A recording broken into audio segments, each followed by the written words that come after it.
আসসালামু আলাইকুম রহমতুল্লাহ। কেমন আছেন সবাই? আলহামদুলিল্লাহ আলহামদুলিল্লাহ আলহামদুলিল্লাহ। ভালো না থাকলেও আপনাদেরকে দেখলে কি ভালো না থাকা যায় বলেন? আপনাদেরকে দেখলে এমনি ভালো লাগে, আলহামদুলিল্লাহ। আচ্ছা, যাই হোক, আজকে কিন্তু আমরা খুবই গুরুত্বপূর্ণ একটি টপিক পড়বো ইনশাআল্লাহ। আমরা এর আগে হচ্ছে কি বলে আইডেন্টিফিকেশন অফ ফ্রেজ পড়েছিলাম এর আগের ক্লাসে, এবং আজকে হচ্ছে আমরা ক্লজ পড়বো। এবং মজার ব্যাপার হচ্ছে আমরা বলেছিলাম যে ইংরেজির অলিগলি কয়টা? ওই কয়টা? 23টা। তো মূলত তিনটা, মূলত কয়টা ভাইয়া? তিনটার বাচ্চা কাচ্চা নাতি নাতকুর সব মিলে কয়টা? 23টা। এক্স্যাক্টলি, কিন্তু মূলত অলিগলি হচ্ছে ভাই তিনটা, তাই না বলেন? Word, exactly, phrase, and then হচ্ছে ভাই ক্লজ। এবং মজার ব্যাপার হচ্ছে এই ওয়ার্ড, ফ্রেজ, ক্লজ এই তিনটা যদি আপনি পারেন, তাহলে ইনশাআল্লাহ যেখানে আন্ডারলাইন করা হোক পরীক্ষায়, যে কোনো ওয়ার্ডের নিচে অথবা ফ্রেজের নিচে অথবা ক্লজের নিচে যেখানে আন্ডারলাইন করুক আপনাকে আটকাতে পারবে না ইনশাআল্লাহ। কেন? কারণ এই তিনটার বাইরে আন্ডারলাইন করা যায় না। আন্ডারলাইন যদি করতে হয় তাহলে এই তিনটার নিচে করবে, হয় সেটা ওয়ার্ড হবে, না হয় সেটা ফ্রেজ হবে, আর না হয় সেটা কি হবে বলেন ভাইয়া? ক্লজ হবে। এই জন্য যাই হোক, আজকের ক্লাসে যেহেতু অনেক বেশি গুরুত্বপূর্ণ এবং অনেক বেশি মানে অনেক বেশি, এবং বলা যেতে পারে ইংরেজি গ্রামারের, যদিও আমি বারবার ধরে বোঝাচ্ছি যে ঢাকা শহর আমরা যখন প্রথম আসি একটু ভয় ভয় লাগে, তাই না বলেন? আল্লাহ, কেউ কিছু নিয়ে গেল কিনা, তাই না? পকেটে একটু পরবার হাতায় না মানুষ, এই এই ঠিকঠাক আছে তো? তোমার মহিলা দেখো তো, এই চেইন আছে তো গলায়, দেখো না? আচ্ছা, তো প্রথম কোনো একটা জায়গায় গেলে একটু ভয় ভয় লাগে, প্রথম ভার্সিটিতে গেলে বা কলেজে গেলে একটু ভয় ভয় লাগে, তাই না বলেন? লাগে। কিন্তু যখন আপনি 5-7 বছর ধরে একটা ভার্সিটিতে পড়াশোনা করেন অথবা ঢাকায় 8-10 বছর ধরে বাস করেন, তখন কিন্তু আর ভয় লাগে না। লাগে কি বলেন? বরং তখন নিজের মধ্যে গর্ব কাজ করে, তাই না? তো এই হচ্ছে ফ্যাক্ট। এই জন্য ইংরেজিরও অলিগলি আছে। কি আছে বলেন তো ভাইয়া? অলিগলি। ইংরেজি না, সব সাবজেক্টের অলিগলি আছে। তো এই জন্য আপনি যদি অলিগলিগুলো বুঝতে পারেন এবং সেই জিনিসগুলো নিজের মধ্যে আয়ত্ত নিয়ে আসতে পারেন, তাহলে দেখবেন আল্লাহ চাইতে ইনশাল্লাহ ইংরেজি আপনাকে ভয় পাবে, আপনি ইংরেজিকে ভয় পাবেন না। এই জন্য যেহেতু আজকের ক্লাসটি অনেক গুরুত্বপূর্ণ, সবাই দ্রুত শেয়ার করে দেই। সবাই দ্রুত শেয়ার করে ডান লিখে দিয়ে share done share done share ডান। আমি নিজেও কিন্তু শেয়ার করে দিচ্ছি। আপনাদেরকে তো শেয়ার করতে বলা যাবে না, বলবেন স্যার নেট নাই, ওয়াইফাই দেন। মানুষেরা সারা রাত হচ্ছে কি বলে মানে মোবাইলে ক্লাস করে, মোবাইলে হচ্ছে কি বলে কোরআন তেলাওয়াত দেখে, ভালো কাজ করে, তখন নেট লাগে না। এখন শেয়ার করতে বলে স্যার নেট নাই, নেট দেন। খুব ভালো, সবাই দ্রুত শেয়ার করে দেই। আমরা কিন্তু দেরি করবো না, প্রিয় ভাই বোন আমার, সবাই দ্রুত শেয়ার করে দেই। এবং আজকের ক্লাসটি কিন্তু ক্লজের উপর আপনার জীবনের সেরা ক্লাস হবে ইনশাল্লাহ। আশা করি আজকের পর ক্লজ থেকে প্রশ্ন আসলে অবশ্যই পারবেন ইনশাল্লাহ। এবং আপনারা হয়তো জানেন যে ফ্রেজ ক্লজ এত বেশি গুরুত্বপূর্ণ, এইবার 46তম বিসিএস এও 3টা প্রশ্ন আসছে। কয়টা বলেন তো ভাইয়া? 3টা প্রশ্ন আসছে ফ্রেজ ক্লজ থেকে। এজন্য ফ্রেজ ক্লজ আপনার আয়ত্তে থাকলে শুধু বিসিএস না, প্রাইমারি, বিসিএস, নিবন্ধন থেকে শুরু করে 10 থেকে 20তম গ্রেড, মোটামুটি সকল পরীক্ষা আল্লাহ জানেন আপনি ভালো করতে পারবেন যদি এই দুইটা টপিকে আপনি ভালো পারেন। এছাড়াও মানে ইংরেজি পড়তে গেলে আপনার কাছে একটু স্পষ্ট মনে হবে, মানে প্রত্যেকটা জিনিস মনে হবে, মানে প্রত্যেকটা ওয়ার্ডই যখন আপনি চিনে যাবেন, তো একটা সেন্টেন্স দেখলে একটু স্পষ্ট স্পষ্ট মনে হবে না? মনে হবে যেন একদম পরিচিত, হ্যাঁ, একদম। আমি বুঝাইতে পারতেছি না হয়তো ফিলিংসটা। আমার কাছে একটা সেন্টেন্স দেখলে যেমন লাগে আপনাদের কাছে হয়তো তেমনটা লাগে না। কিন্তু যেহেতু আপাতত আমরা ওয়ার্ড মোটামুটি পারি, ফ্রেজও যেহেতু পড়িয়েছি, দেখেন এখন একটু ইংরেজি বাক্যের দিকে তাকালে একটু কেমন চেনা চেনা লাগে না? মনে হয় না এটা নাউন ফ্রেজ, এটা ইনফিনিটিভ, এটা দেখতে তাকান না।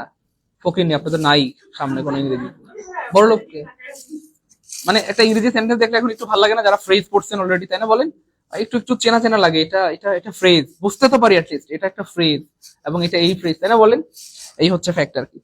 তো আজকের ক্লাসের পর আবার আমরা এটাও বুঝতে পারবো যে এটা একটা ফ্রেজ, এটা একটা ওয়ার্ড, এটা একটা ক্লজ। এটা কি ভাইয়া? ক্লজ। ইভেন শুধু তাই না, এবং ক্লজের নামও বলে দিতে পারবো, যেটা স্বাধীন ক্লজ, ধরো ইন্ডিপেন্ডেন্ট ক্লজ, অথবা ডিপেন্ডেন্ট ক্লজ, অথবা সাবঅর্ডিনেট ক্লজ, অথবা noun clause, adjective clause, adverbial clause, সেটাও আমরা কি করতে পারবো ভাইয়া? মুহূর্তের মধ্যে বলে দিতে পারবো ইনশাআল্লাহ। আজকে এমন কিছু আমরা টেকনিক দেখবো, ঠিক আছে ইনশাআল্লাহ? সবাই দ্রুত দ্রুত, আজকে এমন কিছু আমরা টেকনিক। আচ্ছা, share done share done, thank you so much. আচ্ছা, আমরা কিন্তু দেরি করছি না, এখনই শুরু করে দিচ্ছি ইনশাআল্লাহ। আপনারা যারা শেয়ার করেন না, শেয়ার করতে থাকেন।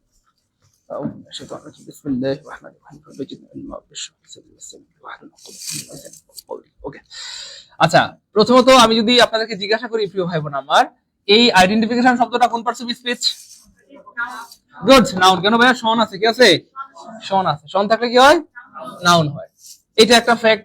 এবং আরেকটা মজার ব্যাপার হচ্ছে, এটা কি বলেন তো ভাইয়া? আর এইটা কি? গুড, ক্লজ শব্দটা নিজেও নাউন। নিজেও কি ভাইয়া বলেন? শুরু থেকে আমরা বারবার বলে আসতেছি যে গ্রামার শব্দটা নিজেও নাউন, গ্রামারের মধ্যে যে চ্যাপ্টার আছে চ্যাপ্টার শব্দটা নাউন, এবং যতগুলো চ্যাপ্টারের নাম আছে, তাই না বলেন? নাউন, প্রোনাউন, অ্যাডভার্ব, সব নাউন, সব কি ভাইয়া? এই বছরও একটা চাকরি পরীক্ষা আসছে, অ্যাডজেক্টিভ কোন পার্টস অফ স্পিচ?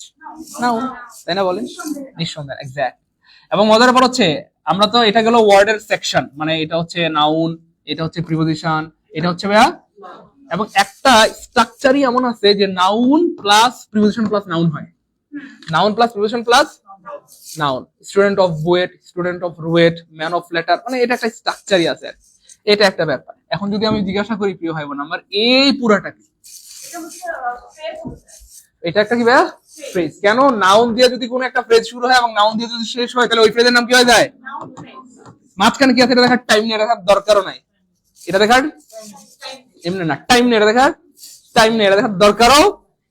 আমরা হইলাম ভিআইপি, আমাদের তো সময় আছে, ওই তাই না বলেন? আমরা পড়বো যেটা স্ট্রংলি পড়বো, ভালো মতো পড়বো, হ্যাঁ, এই হচ্ছে ফ্যাক্ট।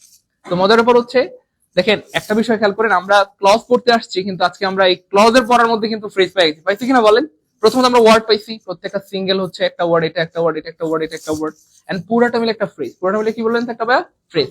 কেন? একটা বেশি ওয়ার্ড আছে, একটা বেশি ওয়ার্ড আছে, এবং সাবজেক্টও নাই, ভার্বও নাই। আর এটা হচ্ছে ফ্রেজের সংজ্ঞা। যদি একটা বেশি ওয়ার্ড থাকে এবং সেখানে সাবজেক্ট টু ভার্ব না থাকে, তাকে সেটাকে কি বলে? ফ্রেজ। আমি আবার বলছি, আজকের ক্লাসটা কিন্তু ক্লজের উপর খুব সেরা ক্লাস হবে ইনশাআল্লাহ, এবং ক্লজের যে কোনো প্রান্ত থেকে প্রশ্ন আসুক আপনি পারবেন ইনশাআল্লাহ।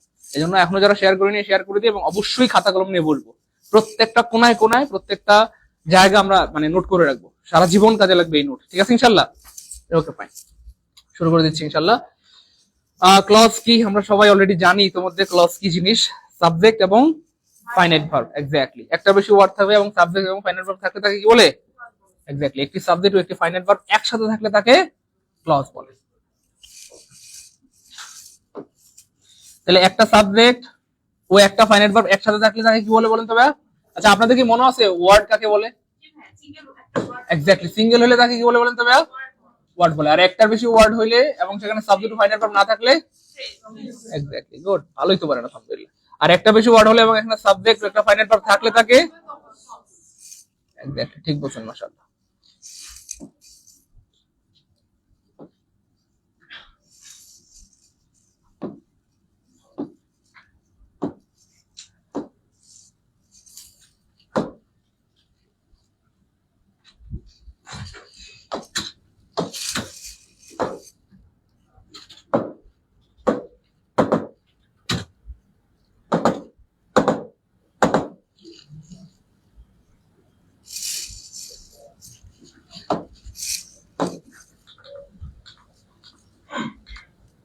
ফন্ট কাজ করছে না, এই বাংলা ফন্টটা নষ্ট হয়ে গেছিল। যাই হোক, তাহলে একটা সাবজেক্ট এবং একটা ফাইনাল ভার্ব একসাথে থাকতে তাকে কি বলে ভাইয়া? খুব মনোযোগ। তাহলে একসাথে থাকলা বলতে ধরেন কথার কথা, ওই যে একটা বাক্যে ধরেন আমি যদি বলি আই নিড এ বুক, এটা একটা, বলেন না, এটা একটা ওয়ার্ড, এটা একটা ওয়ার্ড, এটা একটা ওয়ার্ড, এটা একটা। আর শুধু যদি বলেন নিড কথার কথা, এটা ক্লজ হইছে না? না, এটা ওয়ার্ড হইছে। কি হইছে? ওয়ার্ড হইছে। শুধু এ, এটা কি হইছে? এটাও একটা ওয়ার্ড হইছে। কিন্তু যদি এ নিড, সরি এ নিড না, এ এখানে ধরেন বুক লিখলাম ভাই বোঝানোর জন্য, শুধু বুক একটা ওয়ার্ড, শুধু এ একটা ওয়ার্ড, কিন্তু যদি এ বুক বলি, এক্স্যাক্টলি, এটা ফ্রেজ হয়ে গেছে। আবার খেয়াল করে দেখেন, আপনি শুধু নিড বলেন কথার কথা, শুধু নিড কি ভাই? একটা, খুব মনোযোগ, শুধু আই একটা ওয়ার্ড, কিন্তু আই নিড যদি একসাথে বলেন তাহলে কি থাকে? এটা ক্লজ হয়ে গেল। এটাই বোঝানো হচ্ছে। তাহলে একটা সাবজেক্ট এবং একটা ফাইনাল ভার্ব একসাথে থাকতে হবে, আলাদা না। সিঙ্গেল সিঙ্গেল হলে কিন্তু ওয়ার্ড, সিঙ্গেল হলে কি ভাই? কিন্তু যখন একসাথে হয়ে যাবে তখন তারা কি হয়ে যাবে? ক্লজ হয়ে যাবে। এই দুইটা আবার কি হয়ে গেছে? ফ্রেজ হয়ে গেছে। এরকম একটা ব্যাপার।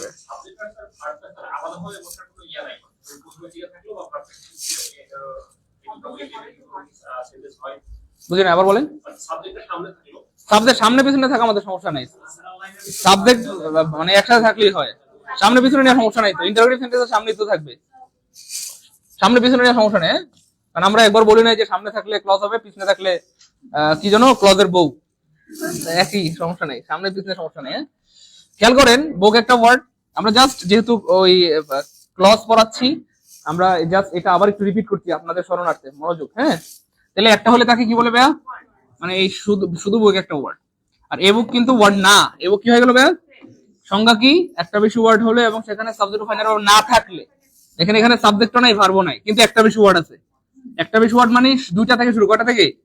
আর সর্বোচ্চ 100টা 1000 হইলেও আমাদের সমস্যা, কথা আমাদের কোনো আপত্তি নাই, কিন্তু শর্ত হচ্ছে সাবজেক্ট ফাইনাল ভার্ব থাকতে পারবে খুব মনোযোগ দিও ভাই বোন আমার, গালে মুখে হাত দিব না, মন খারাপ করবো না, হ্যাঁ, লাগলে চকলেট কিনে দিব। আচ্ছা, হি নিডস আ বুক, তার একটা বই দরকার। এখানে একটা বেশি ওয়ার্ড আছে এবং একটা সাবজেক্ট আছে, একটা ফাইনাইট ভার্ব আছে। কি ভার্ব আছে বলেন তো ভাইয়া?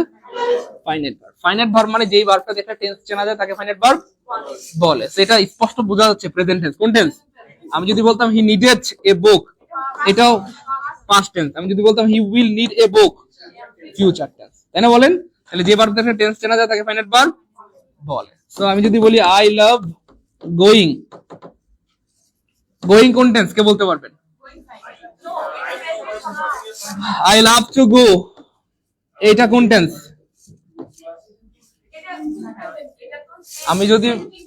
আমি যদি বলি কথার কথা আই লাভ গন, কথার কথা আমি জাস্ট বোঝানোর জন্য বলতেছি, এটা কোন টেন্স? না প্রিয় ভাই বোন আমার, এগুলো কোনো টেন্সই না, এগুলো কোনো টেন্স। দেখেন আই লাভ, এটা দেখলে বোঝা যাচ্ছে এটা প্রেজেন্ট টেন্স, তাই না? আই লাভড, এটা দেখলে বোঝা যাচ্ছে past tense. I will love দেখলে বোঝা যাচ্ছে এটা কোন টেন্স বলেন? Future tense. কিন্তু আপনি কি চাইলেই মানে কি বলে, এটা দেখলে কি টেন্স চেনা যায়? চেনা যায় না। তাহলে যে ভার্ব দেখলে টেন্স চেনা যায় না তাকে নন ফাইনাইট বলে। আর নন ফাইনাইট ভার্বের চেহারা 4 রকমের হয়। কয় রকমের? 4 রকমের। এই যে এটা হচ্ছে একটা, মানে যে কোনো ভার্বের, এক্স্যাক্টলি যে কোনো ভার্বের 3 নাম্বার ফর্ম হচ্ছে ভাই নন ফাইনাইট ভার্ব। যে কোনো ভার্বের আগে টু দিলে সেটা কি হয় ভাইয়া? Non finite verb. যে কোনো ভার্বের সাথে, আচ্ছা, যে কোনো ভার্বের সাথে আইএনজি দিলে কি দিলে বলেন তো ভাইয়া? আইএনজি দিলে এটা নন ফাইনাইট। মানে একদম মানে মানে কি বলে এটাকে, একদম ছোট্ট কথায় আপনি মনে রাখার টেকনিক আর কি। পৃথিবীতে ফাইনাইট ভার্ব লাখ লাখ কোটি কোটি আছে, এগুলো সব মনে রাখা সম্ভব না। কিন্তু নন ফাইনাইট ভার্বের চেহারা মাত্র 4 রকমের। এই 4 রকম হচ্ছে নন ফাইনাইট, এছাড়া পৃথিবীর সব হচ্ছে ফাইনাইট। খুব মনোযোগ। তাহলে বিথিরি দেখলে নন ফাইনাইট, বিথিরি দেখলেই বাস, ভার্বের সাথে আইএনজি দেখলেই নন ফাইনাইট। যে কোনো ভার্বের আগে টু দিলে সেটা নন ফাইনাইট হয়ে যায়, এবং মানুষ আদর করে এটাকে বলে ইনফিনিটিভ, বুঝছেন তো? এবং মজার পর হচ্ছে হ্যাভিং প্লাস বিথিরি, আর একটা চেহারা হচ্ছে হ্যাভিং প্লাস বিথিরি, এটা হচ্ছে নন ফাইনাইটের একটা চেহারা। অর্থাৎ এই 4টা হচ্ছে নন ফাইনাইটের চেহারা। এরকম থাকলেই নন ফাইনাইট, থাকলেই। আর এছাড়া এই পৃথিবীতে যত ভার্ব আছে সব ফাইনাইট। দেখেন এই যে এটা ফাইনাইট কেমনে, এটার আগে দেখেন বিথিরি নাই, এটার সাথে টু নাই, এটার সাথে আইএনজি নাই, এটার সাথে হ্যাভিং নাই, এই জন্য এটা, বুঝছেন তো? এই হচ্ছে ফ্যাক্ট। আবার মজার ব্যাপার হচ্ছে ফাইনাইট ভার্ব চেনার আরেকটা বুদ্ধি হচ্ছে টেন্স পরিবর্তন হওয়ার সাথে সাথে যে ভার্বের চেহারাটা পরিবর্তন হয়ে যায়। যেমন প্রেজেন্ট টেন্সে একরকম চেহারা, পাস্ট টেন্সে আরেকরকম, ফিউচার টেন্সে আরেকরকম। আর নন ফাইনাইট ভার্বের চেহারা কখনো চেঞ্জ হয় না। কি হয় না বলেন তো ভাইয়া? চেঞ্জ হয় না। I love to eat, I love to eat, আমি আগে খেতে ভালোবাসতাম, এখন বাসি না, কেন এখন মোটা হয়ে গেছি। এখন খাওয়া দেখলে ঘৃণা হয়, ছি, কারণ মোটা হয়ে যাচ্ছি তো, তাই না বলেন? হয় না? আই উইল লাভ টু ইট, কেন চিকনা হয়ে গেছি, আমার খাবার ভালোবাসতে হবে, নাহলে আমি বাঁচবো না। তাহলে আই উইল লাভ টু ইট। তাহলে এটা হচ্ছে ফাইনাইট, চেহারা পরিবর্তন হচ্ছে, প্রেজেন্ট পাস্ট ফিউচার চেহারা চেঞ্জ হচ্ছে, টেন্স পরিবর্তনের সাথে সাথে চেহারা চেঞ্জ হচ্ছে, এই জন্য এটা নাম ফাইনাইট। কি নাইট? দেখেন প্রেজেন্ট টেন্স ও টু ইট, পাস্ট টেন্স ও টু ইট, ফিউচার টেন্স ও টু ইট, কোনো পরিবর্তন নাই, এই জন্য এটার নাম নন ফাইনাইট। আবার আপনি চাইলেই বলতে পারেন এটার সাথে কথাটা আই লাভ ইটিং, একই অর্থ, অথবা ইটিং, অথবা ইটিং। তাহলে দেখেন সেম, কোনো পরিবর্তন নাই। এবং এবারটা দেখলে টেন্স চেনা যাবে না, এটা দেখে টেন্স বলতে পারবেন কোন টেন্স? টু গু দেখলে বলতে পারবেন কোন টেন্স? বলতে পারবেন। তাহলে ফাইনাইট নন ফাইনাইট ক্লিয়ার তো ইনশাআল্লাহ।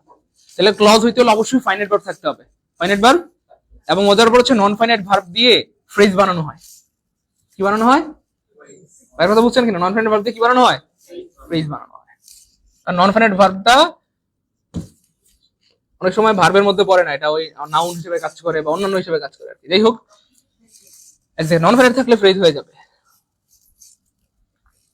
তাহলে ক্লজ কত প্রকার ভাইয়া?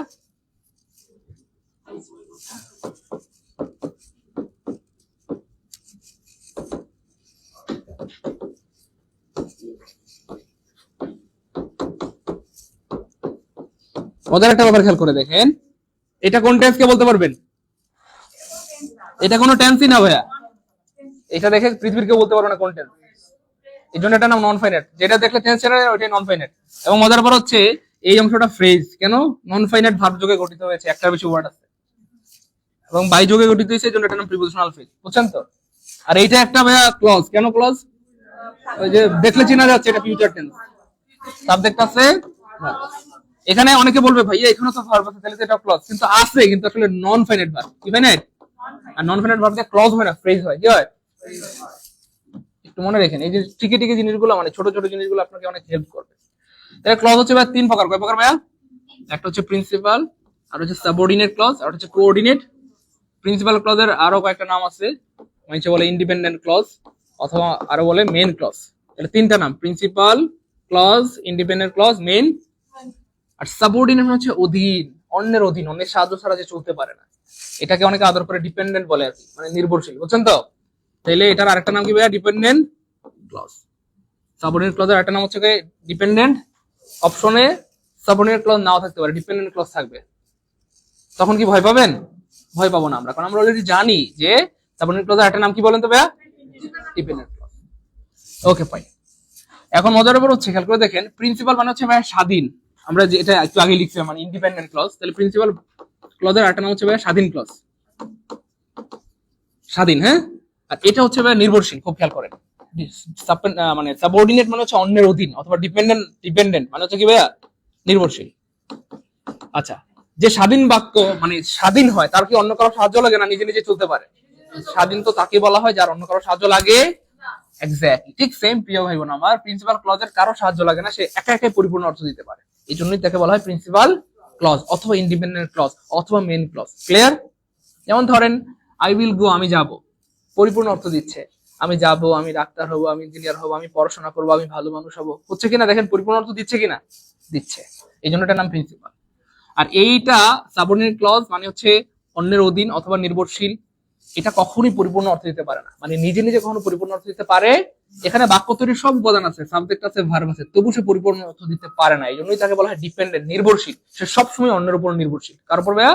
অন্যের উপর।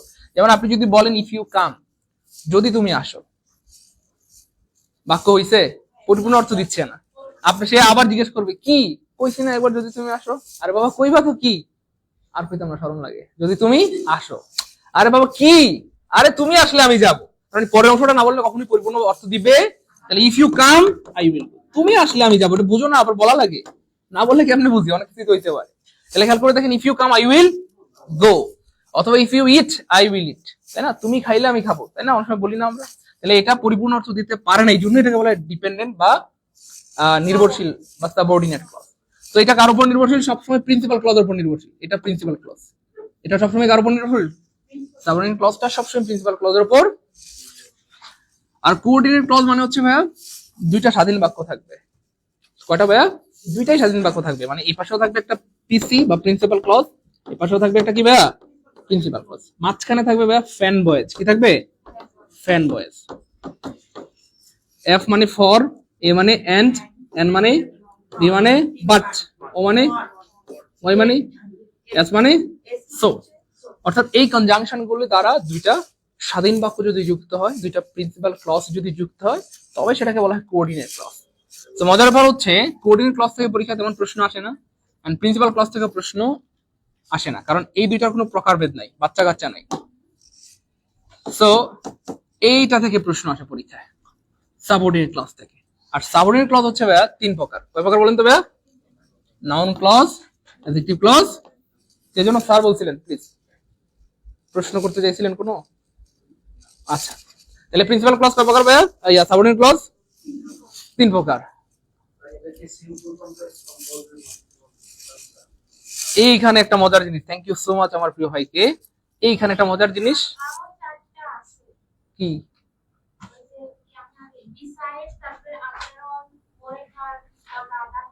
ও এর মনে আরো আছে, অনেকগুলো আছে, আরো 50-60-70টা আছে, কিন্তু বেশিরভাগ গুলো এগুলাই ব্যবহৃত হয় আর কি। আচ্ছা শুনেন না, এইখানে একটা মজার জিনিস, আমার ভাইকে ধন্যবাদ। এই প্রিন্সিপাল ক্লজটা সিম্পল সেন্টেন্স, শুধু প্রিন্সিপাল ক্লজ দিয়ে ফুল সেন্টেন্স, মানে ওই যে আমরা সিম্পল কমপ্লেক্স কম্পাউন্ড চিন্তা করি আর কি, সিম্পল সেন্টেন্স। ওকে, আর সাবঅর্ডিনেট ক্লজ দিয়ে যেটা হয়, if you come I will go, exactly I will go, এটা হয় ভাই কমপ্লেক্স সেন্টেন্স, কমপ্লেক্স। আর যেটা কোঅর্ডিনেট ক্লজ সেটা হয়ে যাবে কম্পাউন্ড সেন্টেন্স, এটা হয় কম্পাউন্ড সেন্টেন্স। এটা একটু মাথায় রাখতে পারেন। তাহলে প্রিন্সিপাল ক্লজ সবসময় কি হয়? Simple sentence. সাবঅর্ডিনেট ক্লজ মানে হচ্ছে ভাইয়া এক্স্যাক্টলি, আর কোঅর্ডিনেট ক্লজ হয় এক্স্যাক্ট কম্পাউন্ড সেন্টেন্স। যাই হোক, তাহলে এই যে noun clause, adjective clause, adverbial clause, আমি আগে একটু ভালো একটা ভাইরাস আপনাদের মাথায় ঢুকায় রাখি যাতে আপনাদের বুঝতে সুবিধা হয়। সেটা হচ্ছে, এই যে নাউন ক্লজ বাক্যে কার মতো কাজ করবে? এক্স্যাক্টলি, জাস্ট মনে রাখবেন, একটা বাক্যে নাউন যে কাজ করে, মনোযোগ বলেন, একটা বাক্যে নাউন যে কাজ করে, নাউন ফ্রেজ সে একই কাজ করে, এবং নাউন ক্লজও সেই একই কাজ করে। তার মানে নাউন নাউনের কাজ করে, নাউন ফ্রেজও নাউনের কাজ করে, এবং নাউন ক্লজও কার কাজ করে বলেন? কাজ করে। ঠিক সেম একটা বাক্যে অ্যাডজেক্টিভ যেই কাজ করে, অ্যাডজেক্টিভ ফ্রেজ সেই একই কাজ করে, অ্যাডজেক্টিভ ক্লজও সেই একই কাজ করে। এবং অ্যাডজেক্টিভের কাজ কি? নাউনকে বিশেষায়িত করা বা মডিফাই করা। ঠিক সেম একটা বাক্যে অ্যাডভার্ব যেই কাজ করে, অ্যাডভার্বিয়াল ফ্রেজও সেই কাজ করে, অ্যাডভার্বিয়াল ক্লজও সেই একই কাজ করে। তার মানে সে ভার্বকে অথবা অ্যাডভার্বকে অথবা অ্যাডজেক্টিভকে মডিফাই। এটা তো ক্লিয়ার হলাম হতে। তাহলে আরো একটা মজার ব্যাপার বলি, খুব মনোযোগ। এই বুক হচ্ছে ভাইয়া নাউন, এই বুক কি ভাইয়া? খুব মনোযোগ, নাউন। কিন্তু আপনি যদি বলেন এ বুক, এটা হয়ে যাবে নাউন ফ্রেজ। তার মানে একটা হইলে নাউন, একটা বেশি ওয়ার্ড হলে নাউন ফ্রেজ, একটা বেশি ওয়ার্ড যদি ক্লজের কাজ করে তার নাম নাউন ক্লজ। বুঝছেন তো? ঠিক সেম একটা ওয়ার্ড যদি অ্যাডজেক্টিভের কাজ করে তাহলে সেটা অ্যাডজেক্টিভ। একটা বেশি ওয়ার্ড যদি ফ্রেজের কাজ করে, মানে অ্যাডজেক্টিভের কাজ করে, তাহলে তার নাম হয়ে যাবে অ্যাডজেক্টিভ ফ্রেজ।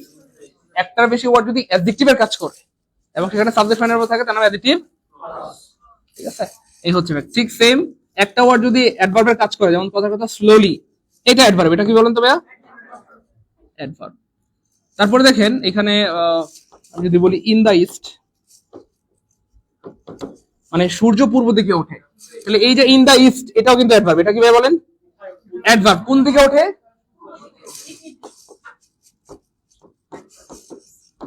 আচ্ছা, the sun rises in the east, সূর্য পূর্ব দিকে। মনোযোগ, সূর্য পূর্ব দিকে।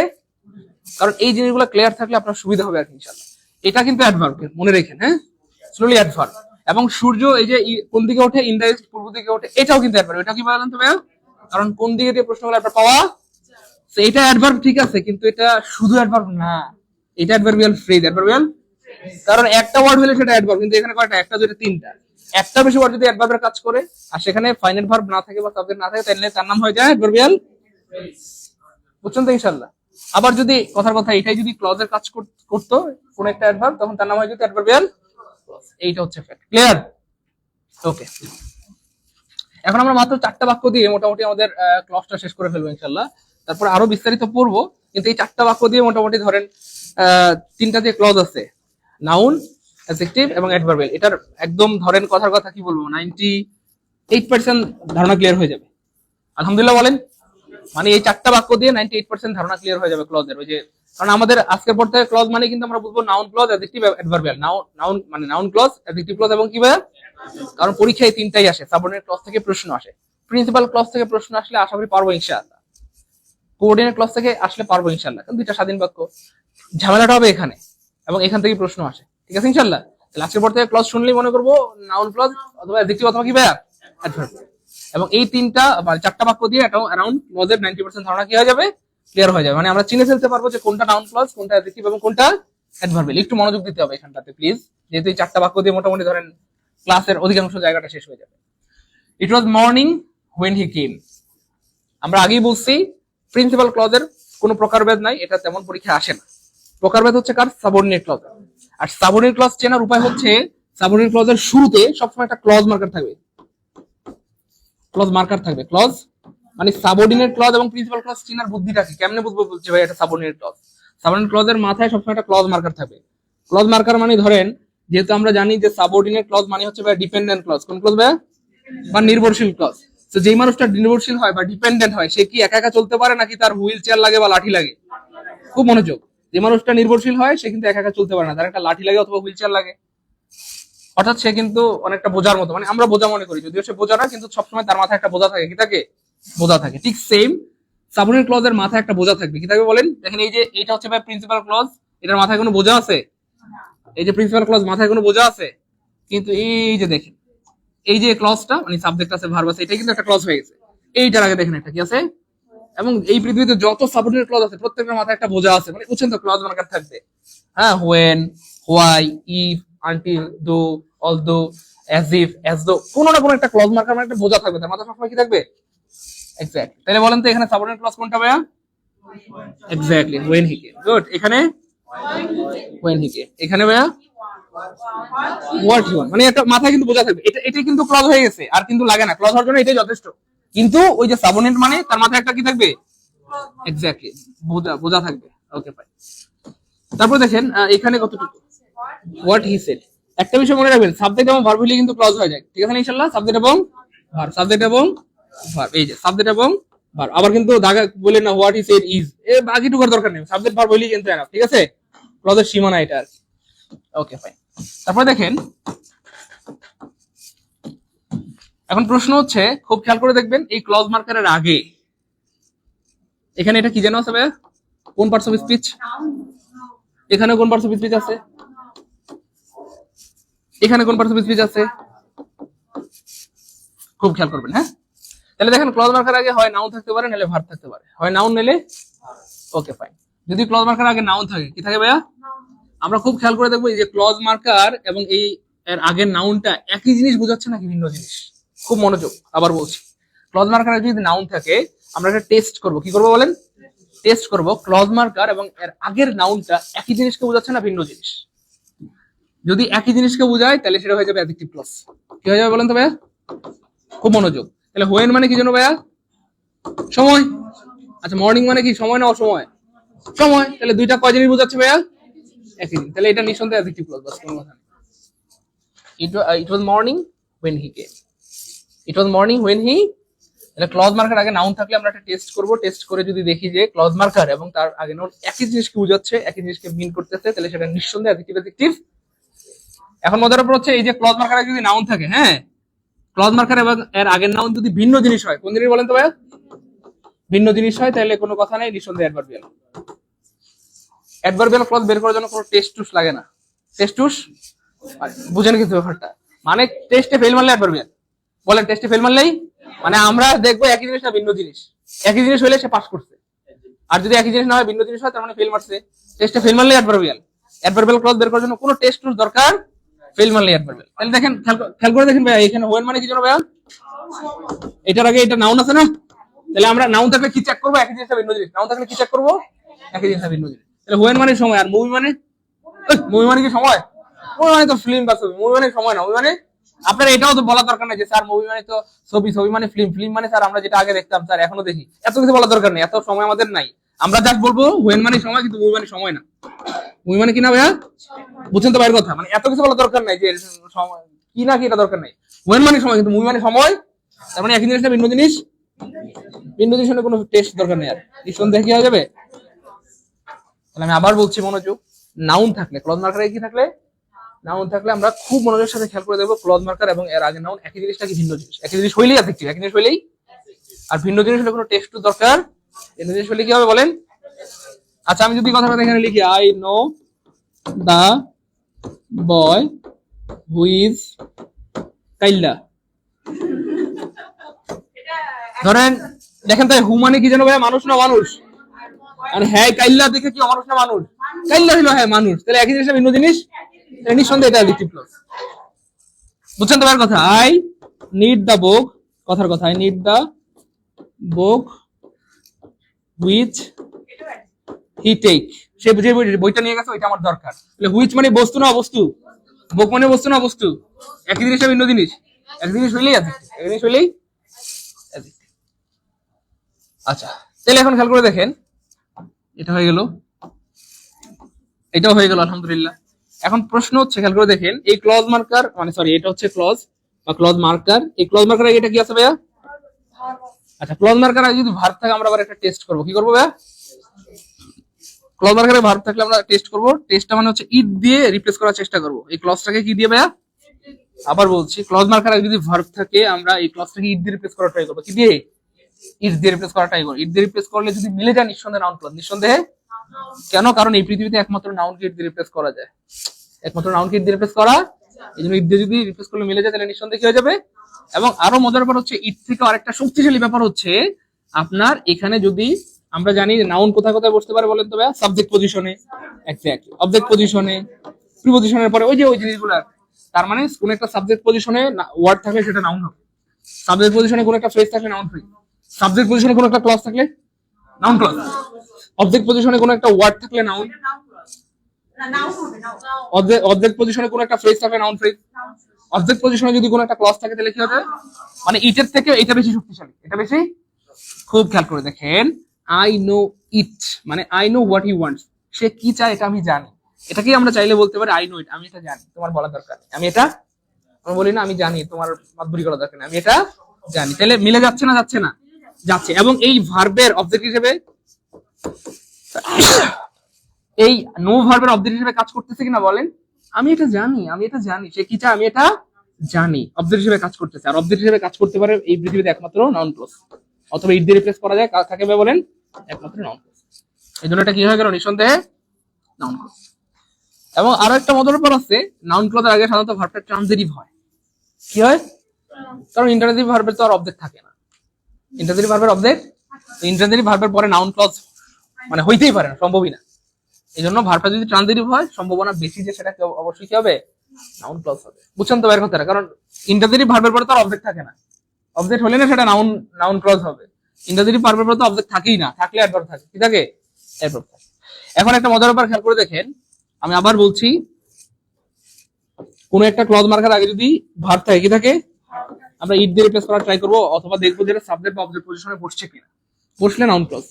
এখন যদি ইট দিয়ে রিপ্লেস করার ট্রাই করি এবং ইট দিয়ে রিপ্লেস করলে যদি না মিলে, তাহলে আর টেস্ট দরকার নাই। টেস্টে ফেল মারলে অ্যাডভার্বেল, ফেল মারলে অ্যাডভার্বের জন্মই হয়েছে ফেল মারার জন্য। কি জন্য বলেন? সে সবসময় ফেল মারে। অ্যাডজেক্টিভ ক্লজও যদি ফেল মারে, মানে অ্যাডভার্বিয়াল। আবার এখানে নাউন ক্লজের টেস্টও যদি ফেল মারে, তাহলে কি হয়ে যাবে? ইট দিয়ে রিপ্লেস করলে বা সাবজেক্ট অবজেক্ট পজিশনে বসলে নাউন ক্লজ। ইট দিয়ে রিপ্লেস করলে যদি না মিলে বা সাবজেক্ট অবজেক্ট পজিশনে যদি সে না বসে, তাহলে হয়ে যাবে কি ভাইয়া? অ্যাডভার্বিয়াল। খুব খেয়াল করে দেখেন, এই যে what he said is known to me. আচ্ছা, এই যে দেখেন, এই যে ইজ ভার্বের সাবজেক্ট হিসেবে বসছে না এটা? হোয়াট হি সেড, সে কি বলছে এটা আমার জানা আছে, তোমার বলার দরকার নেই, আমি জানি তো সে কি বলছে। What he said is known to me কোন জায়গায় বসতে পারে? সাবজেক্ট হিসেবে। আর সাবজেক্ট হিসেবে বসতে পারে একমাত্র নাউন ক্লজ। একমাত্র কে ভাইয়া? অ্যাডজেক্টিভ ক্লজ কখনো সাবজেক্ট হতে পারে না। অ্যাডভার্বিয়াল ক্লজ কখনো সাবজেক্ট হতে পারে, একমাত্র নাউন ক্লজ সাবজেক্ট হতে পারে। অথবা আপনি যদি just it is known to me, এটা আমার জানা আছে, তুমি কেন বলতেছো, বলা দরকার নাই তোমার, এটা আমার জানা।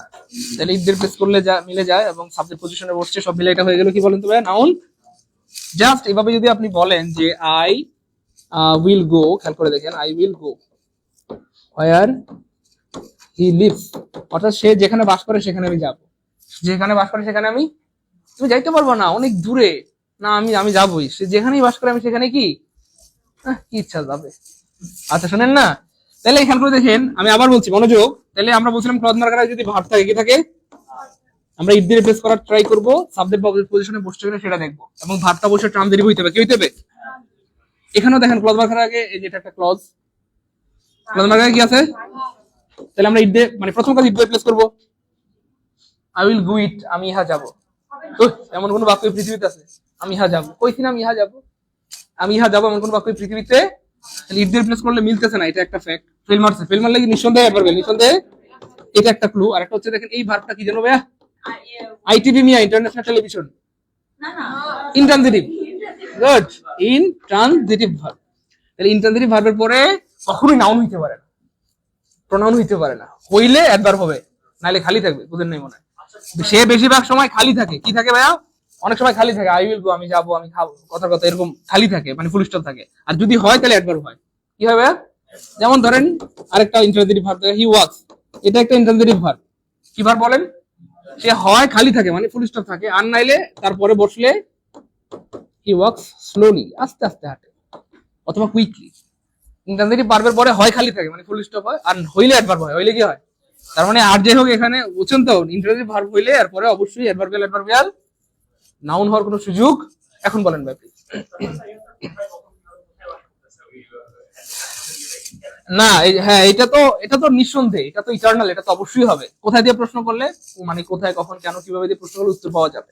আপনি যদি প্রশ্ন করেন I will go where he lives, আমি সেখানে যাব যেখানে সে থাকে।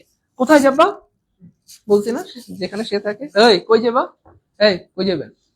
হ্যাঁ, রাইতে কইছে, এখন আবার না করে কই যাবেন? আচ্ছা, তাহলে আমি যদি প্রশ্ন করি যে কোথায় যাব, সে যেখানে থাকে, কোথায় যাব সে যেখানে, তাহলে কোথায় দিয়ে প্রশ্নগুলো উত্তর পাওয়া?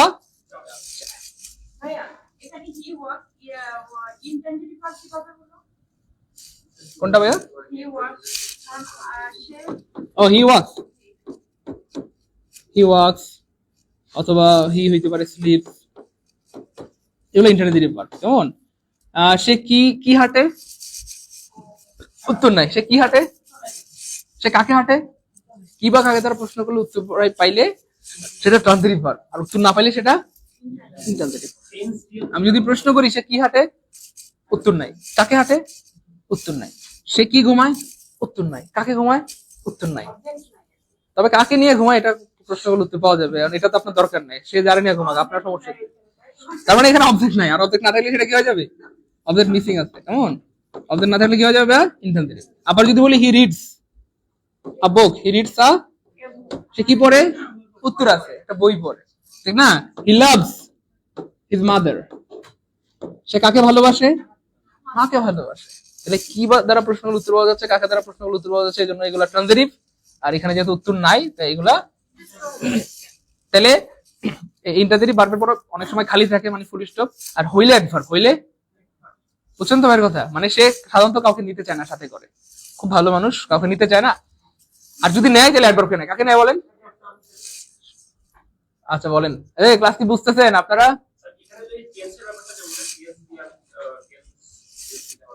কোনটা?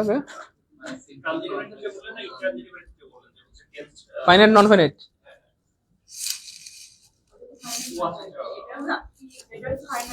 আপনি বুঝতেছেন না যে আপনার কি প্রশ্ন করা উচিত?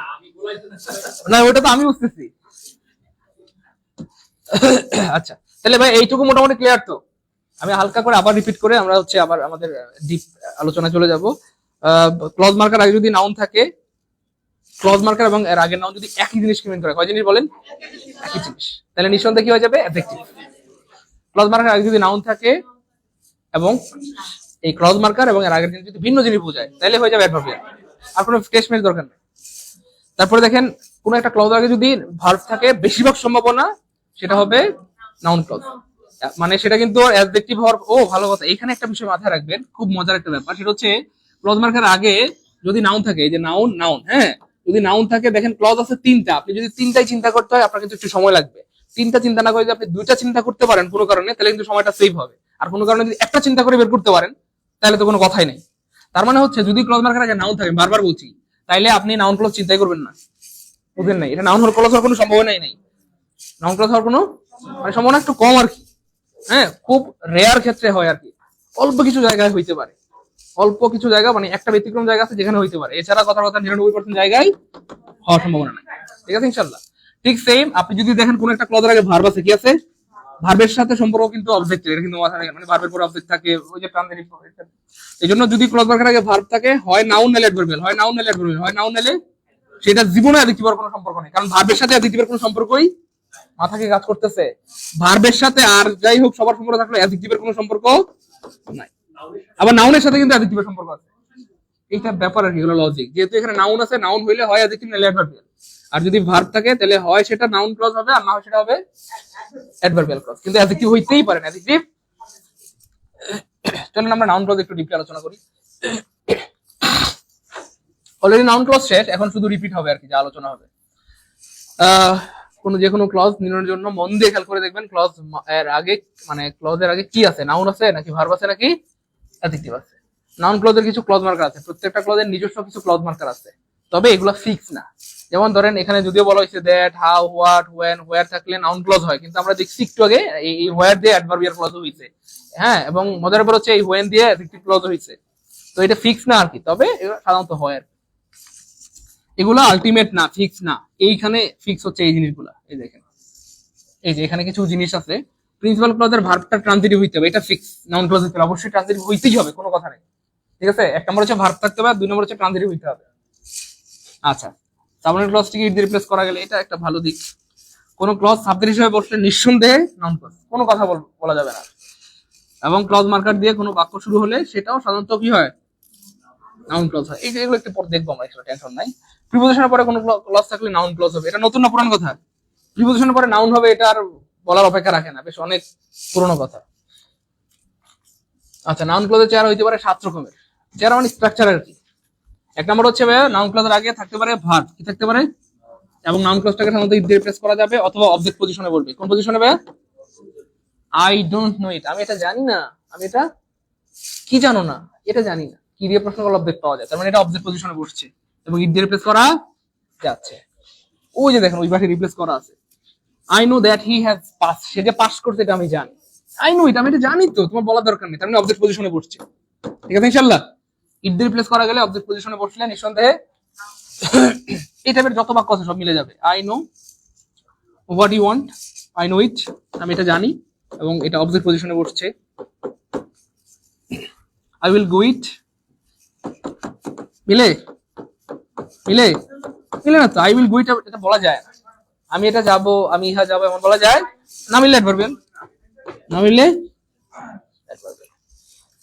সিদ্ধান্ত বুঝছেন তো? মিললে নাউন, না মিললে। 2 নম্বর চেনাটা দেখেন, ডব্লিউএইচ ওয়ার্ড দিয়ে বাক্য শুরু হবে, এটাকে উইথ দিয়ে রিপ্লেস করা, অর্থপূর্ণ হইলে নিঃসন্দেহে কি, মানে ইট দিয়ে রিপ্লেস করলে অর্থপূর্ণ হইলে আর। What is said is important, সে যেটা বলেছে এটা গুরুত্বপূর্ণ, এটা কি ভাইয়া? আচ্ছা, এটা কোন জায়গায় বসছে তো দেখেন, কোন পজিশনে? সাবজেক্ট পজিশনে, এবং এটাকে ইট দিয়ে রিপ্লেস করা যাচ্ছে। তাহলে এই ইজ ভার্বের সাবজেক্ট কে বলেন তো ভাইয়া? এটা। আর সাবজেক্ট হইতে পারে একমাত্র নাউন ক্লজ।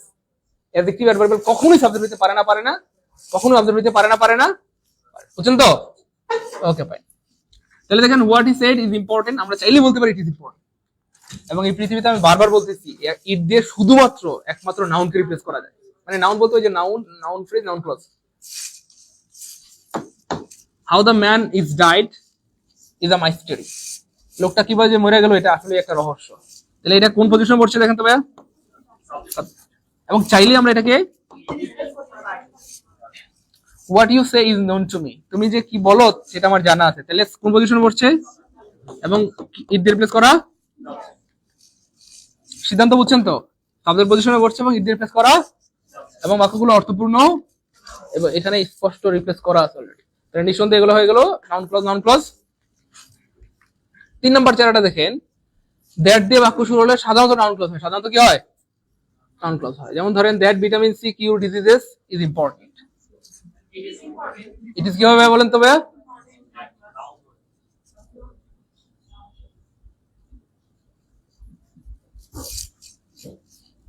আচ্ছা, এগুলা কোন সেন্টেন্স কে বলতে পারবেন?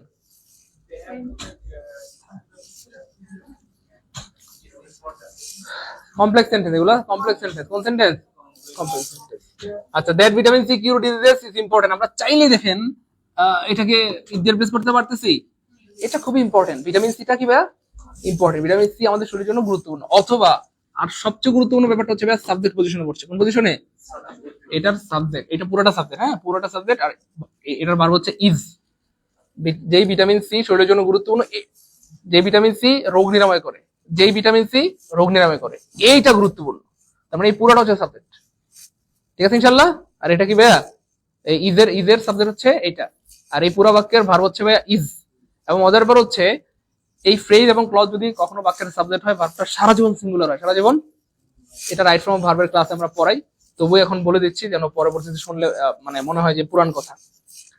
ফ্রেজ এবং ক্লজ সাবজেক্ট হলে ভার্বটা সারা জীবন কিভাবে বলেন? কিন্তু পরীক্ষা কিন্তু এখানে ঝামেলা করবে। ডিজিজেস মানে হচ্ছে রোগ। রোগ কি জন্য ভাইয়া? আরে গুলু, আর গুলু গুলু মানে পুলুলাল, এই জন্য অপশনে থাকবে আর, এখানে পরীক্ষা কি থাকবে? সবাই আর আনসার করবে কেন? আল্লাহ ডিজিজেস, আল্লাহ গো, ডিজিজেস মানে তো রোগ গুলু না ভাইয়া, এখানে তো রোগগুলো। কেউ যদি শোনেন না, ভুল করে পরীক্ষা আর আনসার করে ডিজিজেস আর ইম্পর্টেন্ট, বাক্যের অর্থ হয়ে যাবে রোগগুলো আমাদের শরীরের জন্য গুরুত্বপূর্ণ। রোগ না হলে কি বাঁচা যায় বলেন? এমন বাক্য হয়, এই বাক্যের অর্থ হয়ে যাবে আর কি, ডিজিজেস আর ইম্পর্টেন্ট, রোগগুলো আমাদের শরীরের জন্য গুরুত্বপূর্ণ হবে না। দরকার হচ্ছে আমাদের কি? Vitamin C is important for our body. এখানে জাস্ট কিউর ডিজিজেস, এটা ভিটামিন সি এর একটা গুণ বর্ণনা করছে। That vitamin C cure diseases, যে ভিটামিন সি রোগ নিরাময় করে, রোগ দূরীভূত করে, সেই ভিটামিন সি গুরুত্বপূর্ণ। বুঝছেন তো? তাহলে ফ্রেজ এবং ক্লজ বাক্যের সাবজেক্ট হলে ভার্বটা সারা জীবন লিখেন নাই অনেকেই, 1-2 জন লিখছেন, কারণ যাদের মানে যারা ক্যাডার হবেন ওটা আগে থেকে বোঝা যায়। বুঝছেন তো? বাকিরা কিন্তু লিখেন নাই, কারণ ভাবছেন মনে থাকবে। বিশ্বাস করেন, ক্লাসে বেড়ে গেলে দেখবেন হাওয়া হয়ে গেছে। ফ্রেজ ক্লজ বাক্যের সাবজেক্ট হলে ভার্বটা সারা জীবন সিঙ্গুলার হবে। এটারও একটা লজিক আছে কেন সিঙ্গুলার হবে। দেখেন, ভিটামিন সি যে রোগ নিরাময় করে, এটা কয়টা কাজ অথবা এটা কয়টা ঘটনা? তো যেই জিনিস পৃথিবীতে একটা, তার সাথে ভার্বটা কি হবে? ইজ হবে না আর হবে? বুঝছেন তো এর কথাটা? এই দেখেন পরীক্ষা কেমনে আপনাদেরকে আটকায়। এখানে এই বাক্যটাকে আছে, দেখি একটা বাক্য দেই, দেখেন, that he bought lot of books is অথবা আর নোন টু মি। বলেন তো কি হবে? দৌড় কেন হইতে হবে, বক্স আছে না, বক্স আছে না, বক্স মানে কি জানো আপু, ভাইয়া, দাদা, নানি, বুবু, আপা, কাদের বউ, খালা, বলেন না। আরে বক্স মানে বইগুলো, গুলুগুলো মানে পুলুলাল। পরীক্ষার হলে এমনই মনে হয় পুলুলাল মনে করে মোহনলাল আনসার করে দিয়ে চলে আসে। তাহলে বুকস দেখলে কি আর আনসার করা যাবে বলেন? ব্যাপারটা হচ্ছে শুনেন না, এই যে এই পুরোটা বাক্যের সাবজেক্ট, এবং মজার ব্যাপার হচ্ছে এখানে বলা হচ্ছে that he bought a lot of books. আরে ভাই, সে বই হয়তো অনেকগুলা কিনছে, ব্যাপারটা বুঝেন, কিন্তু কিন্তু এই যে বই কিনা কয়টা কাজ, অথবা সে যে বই কিনছে এটা কয়টা ঘটনা, খেয়াল করে দেখে। আর যেই জিনিস পৃথিবীতে একটা, তার সাথে ভাবটা অবশ্যই কি হবে বলেন? সে সে ধরেন বই মেলায় গেছে, 5টা বই কিনে আনছে, কয়টা বলেন? এখানে বুকস বলতে আমরা ধরলাম 5টা বই। এখন কি হ্যাঁ, সে কি বাড়িতে এসে তার আব্বাকে বলবে, আব্বা আব্বা শুনেন না কি, আমি 5 টাকা কাম করেছি, 5টা বই কিনলে কি 5 টাকা লয়? এই ভাইয়ের কথা বুঝতেছেন? হ্যাঁ, সে কি বলতে পারে, আব্বা আমি 5 টাকা কাম করেছি, কি করছো, 5টা বই কিনছি? তাহলে হবে? হবে না। সে যে বই কিনছে এটা কয়টা কাজ, অথবা ঘটনা চিন্তা করলে সে যে বই কিনেছে এটা কয়টা ঘটনা। আর যেই জিনিস পৃথিবীতে একটা, তার সাথে ভাবটা কি হবে? আর এই জন্য ফ্রেজ এবং ক্লজ সাবজেক্ট হলে ভাবটা সারা জীবন সিঙ্গুলার হয়, কারণ ফ্রেজ ক্লজ একটা ঘটনাকে রিপ্রেজেন্ট করে, কয়টা ঘটনা, অথবা একটা কাজকে বোঝায়, কয়টা। দেখেন পরীক্ষা আবার আসছে, ভাইয়া মনে রেখেন, দ্যাট ধরেন he write many letters, letters is অথবা আর dot dot dot is known to এলাকাবাসী। সে যে অনেক চিঠি লেখে এলাকাবাসী সবাই জানে। এখন বলেন এখানে that he writes many letters, পুরোটা সাবজেক্ট, এন্ড লেটার্স আছে না চিঠি, গুলো গুলো মানে পুলুলাল, তাহলে কি হবে, আল হবে, আল হবে না, এখানে আর দেওয়া যাবে না। কেন?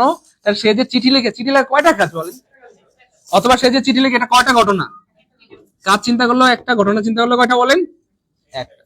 সে 2টা চিঠি লেখার পর কি বলতে পারবো, শোনো না কি, 2টা কাম করেছি, কি 2টা চিঠি লিখছি, 2টা চিঠি লিখলে 2টা কাজ হয় বলেন, ব্যাপারটা বুঝছেন তো? তাহলে ফ্রেজ ক্লজ সাধারণত একটা ঘটনা অথবা একটা কাজকে রিপ্রেজেন্ট করে, এই জন্য ফ্রেজ ক্লজ সাবজেক্ট হলে ভার্বটা সারা জীবন কি হবে বলেন, সিঙ্গুলার সিঙ্গুলার, বা জীবন আর ভুল হবে বলেন। That he was wrong is obvious, কোন পজিশনে বসছে, কি দিয়ে রিপ্লেস করা যাচ্ছে?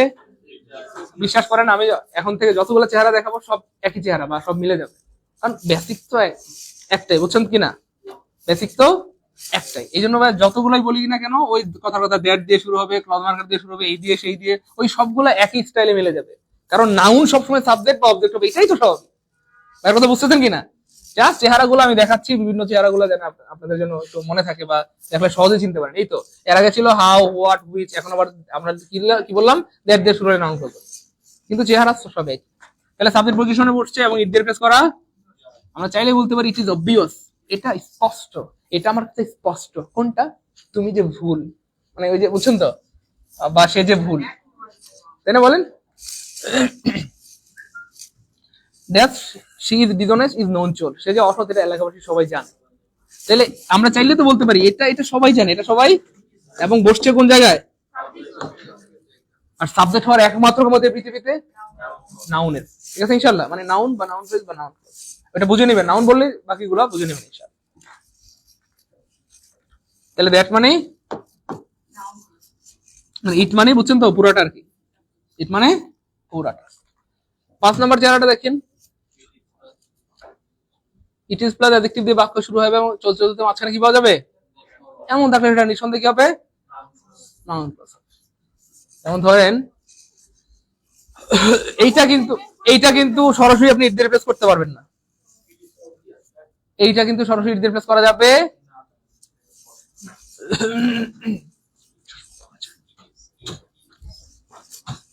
এটা কি সরাসরি পারবেন ইট দিয়ে রিপ্লেস করতে, কে পারবেন?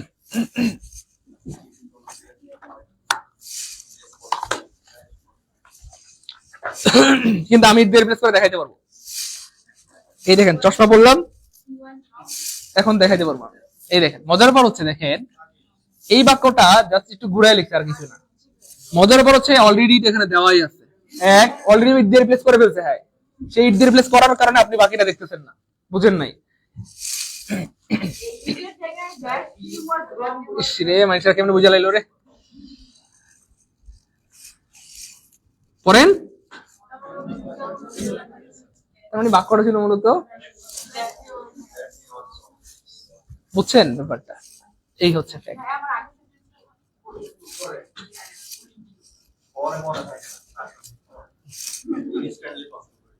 হ্যাঁ হ্যাঁ এক্স্যাক্টলি বলেন।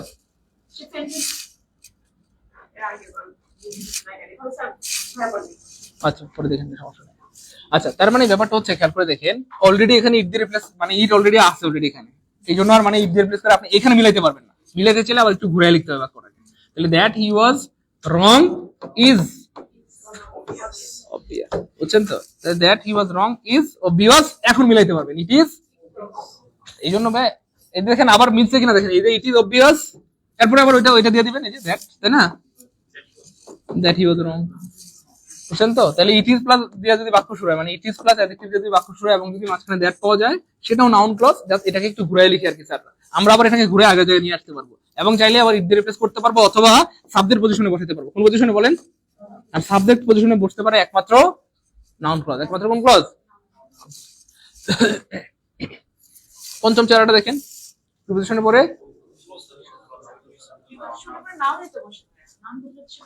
হ্যাঁ প্রিপোজিশনের পরে একটা ওয়ার্ড থাকলে সেটা নাউন হয়, একটা বেশি ওয়ার্ড থাকলে সেটা ফ্রেজ হয়, একটা বেশি ওয়ার্ড থাকলে সাবজেক্ট প্লাস ভার্ব থাকলে সেটা কি হয়?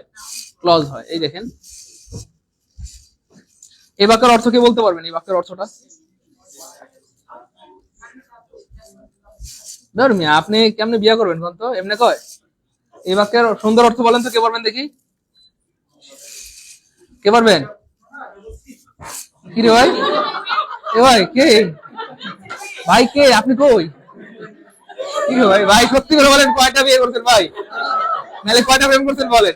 এত করে, এত সুন্দর করে বাক্য কেমনে বললেন বলেন? হ্যাঁ ওরে ভাই, তাই না? ভাই ওরে ভাই সাব, আমি আর বলতেই পারতেছি না, আমার আমার নিজের এখন শরম লাগতেছে সত্যি।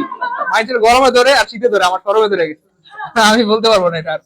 আচ্ছা ঠিক আছে, 100% সত্য শুদ্ধ হইছে। আই ওয়াজ শক এট, তাহলে আমি মানে অবাক হয়ে গেলাম, সে কেমনে এই ব্যাপারটা করলো, ছি পারলো 10টা বছর প্রেম করে এখন আজকে বলে না, কেমনে পারলো সে? তাহলে অনেক সময় আমরা শক হই না বলেন? এক্স্যাক্টলি। তারপরে দেখেন, we can't depend on what he decided. একটা বাচ্চা মেয়ে সিদ্ধান্ত নিতে পালায় যাবে, আপনি তো বুইড়া মানুষ, মানে ছেলেরা তো বড় হয়, মেয়েটা নাহলে বুঝে না, আপনি তার সিদ্ধান্তে কেমনে সাড়া দিলেন, তাই না? পুলিশ আপনাকে বলবে না? মেয়েটা বাচ্চা মেয়ে, যদিও তার বয়স 25-26, চাকরি প্রিপারেশন নিচ্ছে, মেয়েটা বাচ্চা মেয়ে, আপনি তো একটা বুইড়া মানুষ, এই বুইড়া কাটা আপনি কেমনে হেরালে বাঁচছেন না? পুলিশ কিন্তু ধরলে আপনাকে ভেবে জিজ্ঞেস করবে যে মেয়েটা বাচ্চা, কারণ মেয়েদের পক্ষে অটোমেটিক্যালি চলে যায়, মানে মন যাইতে না চলে ওইদিকে জায়গা, বুঝছেন না? হ্যাঁ ইচ্ছা করে বানাইছে, মেয়েটা বাচ্চা মেয়ে, আপনি কেন তাকে নিয়ে পালায় আসছেন, তাই না? তো এটাই বলা হচ্ছে এইভাবে, we can not depend on it what he has decided. একটা বাচ্চা মেয়ে সিদ্ধান্ত নিচ্ছে, আমরা এটা নির্ভর করতে পারি না, তাহলে we can not depend on it, ওই ঘুরে ফিরে ওই আগের জায়গায় চলে যায়, অথবা প্রিপোজিশনের অবজেক্ট হিসেবে পড়ছে। ঠিক আছে ইনশাআল্লাহ? Okay, I am thinking about what he is doing now. আমি ভাবছি সে যখন কি করতেছে, মানে এটা নিয়ে আমি ভাবছি, তাহলে I am thinking about it, অথবা প্রিপোজিশনের অবজেক্ট হিসেবে পড়ছে, তাই না? ইটটা ইটটা ইটস ফাইন, এটাও একটা ওয়ে, কিন্তু ইটার থেকে বেশি শক্তিশালী হচ্ছে ভাই সাবজেক্ট বা অবজেক্ট পজিশনে পড়ছে, সাবজেক্ট বা অবজেক্ট পজিশনে পড়ছে, এটা হচ্ছে বেশি শক্তিশালী। Choose a gift for whomever you want, যাকেই তুমি চাও তাহলে তাকেই গিফটটা তুমি দিতে পারো বা তার জন্য পছন্দ করতে পারো। 6 নম্বর চেহারাটা দেখেন, ওইটা তো আগে থেকেই বলছি আমরা, যে সাবজেক্ট পজিশনে কোনো ক্লজ পাইলে সেটা কি হয়ে যাবে? ওই তো বললাম না ভাই, আমরা যেহেতু বেসিকটা ক্লিয়ার হয়ে গেছে, এখন যত চেহারা আবিষ্কার হবে এই পৃথিবীতে সব কমন মনে হবে, বা সবই ওই একই স্টাইল, এর বাইরে যাওয়ার তো কোনো সুযোগ নেই, হয় সাবজেক্ট নাইলে অবজেক্ট, এই তো, বা প্রিপোজিশনের পরে, তাই না? এর বাইরে যাওয়ার কোনো সুযোগ নেই, এই সবগুলো সাবজেক্ট পজিশনে উঠছে, সাবজেক্ট। হ্যাঁ ও বাহ, এই অজানা কথা আমরা অনেক আগে জেনে ফেলছি, তাই না বলেন? ওই যে এটা বুঝছেন তো, আমরা আগেই জেনে ফেলছি না? কোনটা ভাইয়া? আসলে এটা কি পরীক্ষা ছিল নাকি? অর্থ বাক্য দেখলে তো বোঝা যাবে, অর্থ জানার দরকার নেই না, অর্থ জানার দরকার নেই আমার মনে হয়, বাক্য দেখলে তো বোঝা যাবে, তাই না? কোনো অর্থ দরকার নেই, খালি দ্যাটটা জানতে হবে, দ্যাট দিয়ে শুরু হয়েছে আর মাঝখানে একটা বার পাওয়া গেলে তখন বুঝে ফেলবেন যে এটা সমস্যা আছে, গাফলা আছে। সপ্তম চেহারা কি আছে? এটা এইখানে ভাইয়া একটা চান্দু, এইটা চান্দু একটু ঝামেলা। এতক্ষণ আমরা ক্লজ মার্কার দেখে নির্ণয় করতাম, ক্লজ মার্কারের আগে নাউন থাকলে, ভার্ব থাকলে, অ্যাডজেক্টিভ থাকলে, এখন মার্কারই নাই, বুঝেন নাই মনে হয়, ক্লজ মার্কার নাই তো এখানে, কোথায় ক্লজ মার্কারই নাই, এখন কি করবা চান তো দেখো।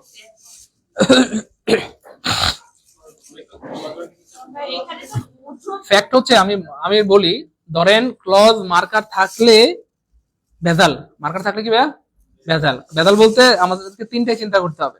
ক্লজ মার্কার না থাকলে আর অসুবিধা, কেমন সুবিধা? এই পৃথিবীতে অ্যাডভার্বিয়াল ক্লজ আর ক্লজ মার্কার কখনোই হাইড করা যায় না। একটু চাইলে লিখে রাখতে পারেন, অ্যাডভার্বিয়াল ক্লজ আর ক্লজ মার্কার কখনোই হাইড করা যায় না। অ্যাডভার্বিয়াল ক্লজ আর ক্লজ মার্কার কখনোই হাইড করা, এটা সবাই লিখে রাখেন, কাজে লাগবে ইনশাআল্লাহ। অ্যাডভার্বিয়াল ক্লজের যে ক্লজ মার্কার আছে এগুলো আপনি হাইড করতে পারবেন না। অ্যাডভার্বিয়াল ক্লজের ক্লজ মার্কার কখনোই হাইড করা যায় না। অ্যাডভার্বিয়াল লিখছেন, অ্যাডভার্বিয়াল ক্লজের ক্লজ মার্কার কখনোই হাইড করা যায় না। অ্যাডভার্বিয়াল ক্লজের ক্লজ মার্কার কখনোই কি করা যায় না ভাইয়া? হাইড করা যায়। হাইড করা যায় শুধুমাত্র নাউন ক্লজ অথবা অ্যাডজেক্টিভ ক্লজ। খুব মনোযোগ দেখেন, ব্যাপারটা ভালো লাগবে, আমি আবার বলছি, শুধু হাইড করা যায় কোন ক্লজের ভাইয়া? নাউন ক্লজ অথবা অ্যাডজেক্টিভ ক্লজের ক্লজ মার্কার হাইড করা যায়। তার মানে আপনি কিন্তু এখানে তিনটা ক্লজ চিন্তা করা দরকার নাই, মানে এটা কি অ্যাডজেক্টিভ না অ্যাডভার্বিয়াল, আপনি তিনটা চিন্তা করা দরকার নেই, বুঝছেন তো ভাইয়ের কথাটা? কারণ অ্যাডভার্বিয়াল ক্লজের ক্লজ মার্কার হাইড করাই যায় না, এবং আরো মজার ব্যাপার হচ্ছে দুইটাও চিন্তা করা দরকার নাই, শুধু একটা চিন্তা করে বের করতে পারবেন। সেটা হচ্ছে এই যে আপনার ইয়েটা ক্লজটা যেখান থেকে শুরু হয়েছে আর কি, মানে এটা তো দাগ দেওয়া থাকবে তাই না, এই ক্লজটা যদি ভার্ব থাকে কি থাকে, চোখ বন্ধ করে নাউন ক্লজ শেষ। আর মানে বুঝছেন তো, শুধু একটা চিন্তা করে বের হয়ে যাবে, তিনটাও চিন্তা করা দরকার না, দুইটাও না, শুধু একটা। ক্লজ মার্কারটা যদি হাইড থাকে এবং ক্লজের আগে যদি ভার্ব থাকে, থাকে ভার্ব থাকে, নিঃসন্দেহে নাউন ক্লজ, নিঃসন্দেহে কি হবে? আবার দেখেন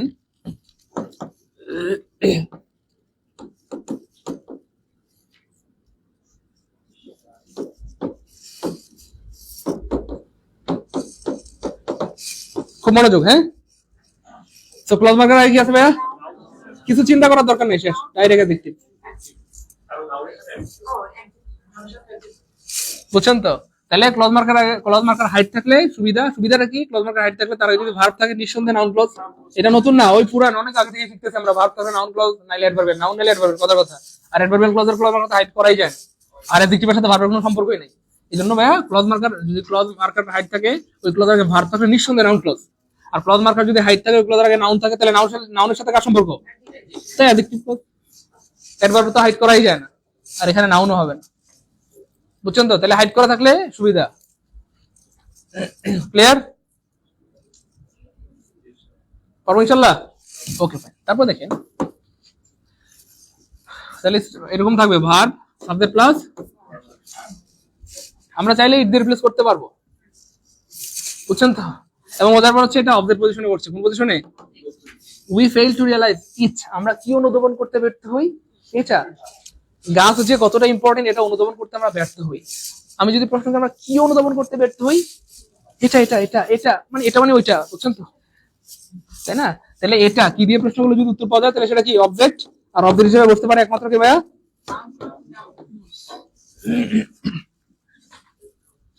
অ্যাডজেক্টিভ ক্লজ।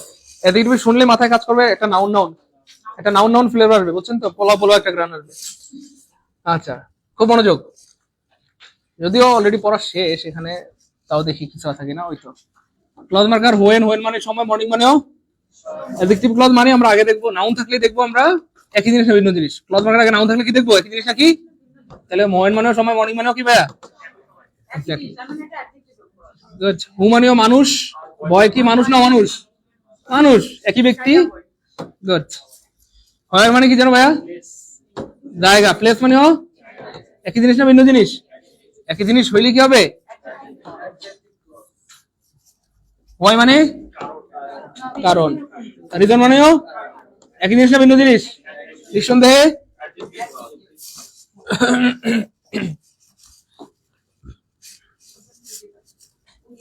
অলরেডি আমরা সিদ্ধান্ত বুঝে গেছি, তাই না? I will give you the sari you like, মানে যেই শাড়িটা তুমি পছন্দ করবে ওইটাই আমি দিব। মনে করেন যে পুরান শাড়ি বিক্রি করে না ওই যে রাস্তায়, ওই দোকানের সামনে নিয়ে জিজ্ঞেস করতে, যেই শাড়িটা পছন্দ হয় তোমার, ছিঁড়া ফাড়া যেই শাড়ি তুমি পছন্দ করো, নতুন পুরান যেটা, ওটা কিনে দিব, কোনটা নিবা? তাহলে I will give you the sari. দেখেন এই যে ক্লজ মার্কার হাইড আছে এবং মজার পর আছে ক্লজ মার্কার কি আছে? কোনো কথা নাই, কি হবে? নিঃসন্দেহে। তার মানে এখানে একটা ক্লজ মার্কার ছিল দ্যাট ছিল আর কি, দ্যাট ইউ লাইক অথবা হুইচ ইউ লাইক। 37 দেখছেন 37 ও বিসিএস এই প্রশ্নটা দিয়ে দিছে তাই না, হাইড করে দিছে। নাউন আছে, কোনো কথা নাই। নাউনের সাথে কার সম্পর্ক?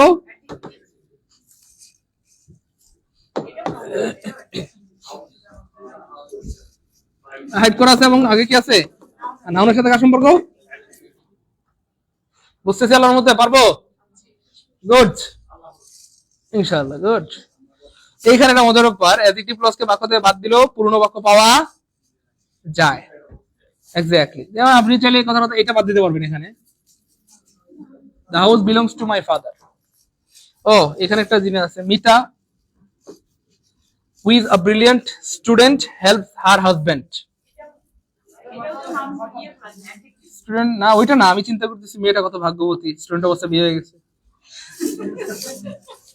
আচ্ছা যাই হোক, আচ্ছা অ্যাডভার্বিয়াল ক্লজ, এত কথা কোন ফিলে গেছে দেখেন না। অ্যাডভার্বিয়াল ক্লজ, হ্যাঁ শুনেন না, অ্যাডভার্বিয়াল ক্লজ এটা কোন ধরনের ওয়ার্ড বলেন তো?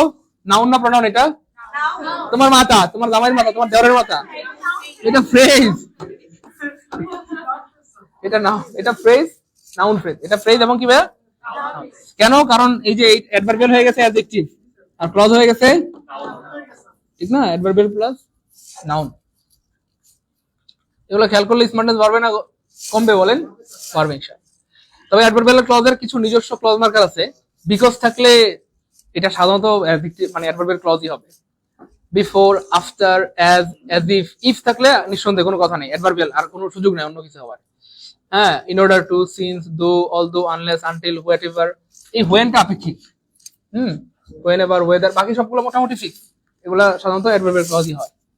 তবুও আমরা কোথায়, হ্যাঁ অবশ্যই লিখেন, তবুও আমরা কোথায়, কখন, কেন, কিভাবে দিয়ে প্রশ্নগুলো উত্তর পেলে মানে উত্তর পেয়ে যাবো। হ্যাঁ, অ্যাডভার্বিয়াল ক্লজ হলে অবশ্যই আমরা প্রশ্নগুলো উত্তর পেয়ে যাবো, যে কোথায়, কখন, কেন, কিভাবে। ইট ওয়াজ রেইনিং হোয়েন জীবন ক্যাম, তাহলে এটার আগে খেয়াল করে দেখেন একটা ভার্ব আছে, রেইনিং কি যেন ভাই একটা,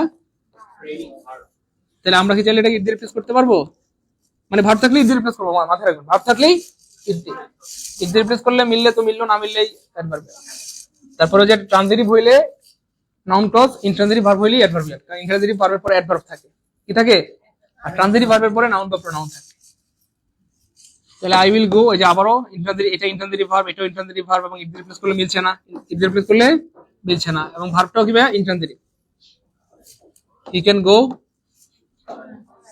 ইট মিলছে না, এবং intransitive verb, intransitive. Behave as a gentleman behave, এটাও মিলে না।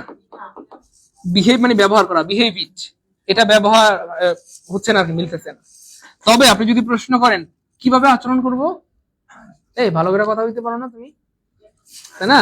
চাইতে গেলে বলেন না একটু ভালো করে কথা হইতে পারো না, তখন কি বলবেন? Behave as a gentleman behave, ওইভাবে আচরণ করো যেভাবে একজন ভদ্র মানুষ আচরণ করে। কিভাবে?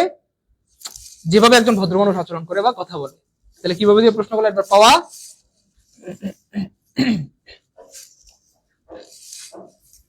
সিদ্ধান্ত ক্লিয়ার? ভাই একজন বারবার লিখতেছে ডু অ্যাজ আই সে, এটা কোন ক্লজ?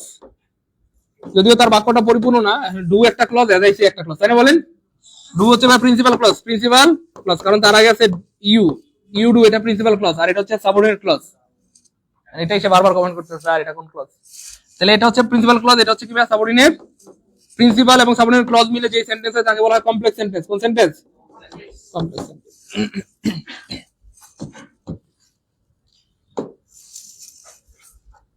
আচ্ছা এই কি বলে, এই যে do as I say, as I say, এটাকে সিম্পল সেন্টেন্স বানাইতে পারবেন? মানে এই ধরনের দেখেন, ওই এভাবে করো যেভাবে আমি বলি, এভাবে করো যেভাবে আমি, তার মানে আমার কথা অনুসারে করো, তবে মনোযোগ, আমার কথা মতো বা আমার কথা অনুসারে করো, আর কথা অনুসারে মানে তাহলে ডু অ্যাকর্ডিং টু মাই, মায়ের পরে সে থাকে না সোনামণিরা, সেইং হয়ে যায়, মায়ের পরে গো হয় না, গোয়িং হয়, ইনস্টেড অন মাই গোয়িং আছে না, তাহলে এরা হয়ে যাবে do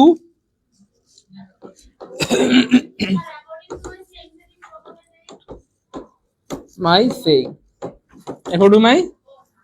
according to my saying do, এটা কি বলা যাবে? মাথায় বাড়ি মারো আমার, এমন তো হয় না।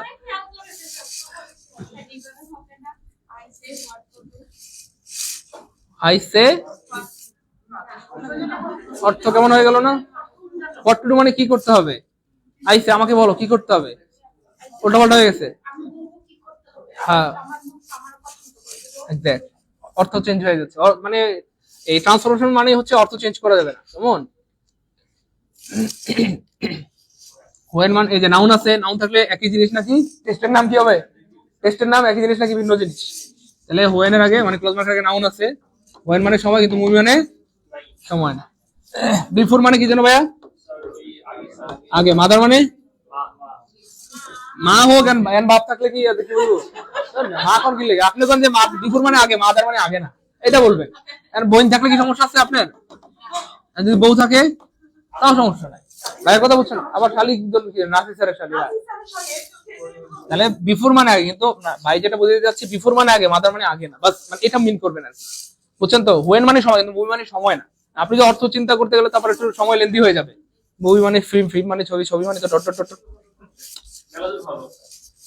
এত সময় আছে।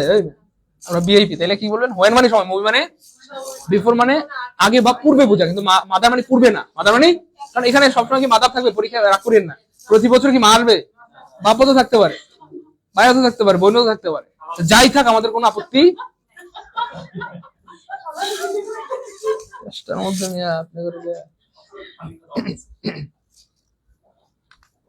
আচ্ছা, I met Ahsan when I was at school. আমি যখন স্কুলে গিয়েছিলাম তখন আহসানের সাথে কি করেছিলাম?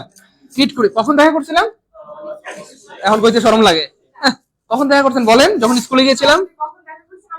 হ্যাঁ, কখন দেখা করছিলেন? যে কখন যে প্রশ্নের উত্তর পাওয়া যায় কিনা। আচ্ছা, এই কারণে অ্যাডভার্বিয়াল, এটা একটা ক্লু। আর একটা ক্লু হচ্ছে হোয়েন, হোয়েন এর আগে নাউন আছে, কি আছে? হোয়েন মানে কি জানো ভাইয়া? সময়। আহসান মানে, স্যার আহসান মানে তো মানুষ। তোর মিয়া এত কিছু করার টাইম আছে? আহসান মানে সময় না, হোয়েন মানে সময়, আহসান মানে পরীক্ষা। কি সবসময় আহসান আসবে? তাই না বলেন? তাহলে ব্যাপারটা কি বুঝছি আল্লাহর রহমতে? তাহলে নাউন মানে নাউন থাকলে আমরা দেখবো যে একই জিনিস নাকি ভিন্ন জিনিস, নাউন থাকলে দেখবো একই জিনিস নাকি।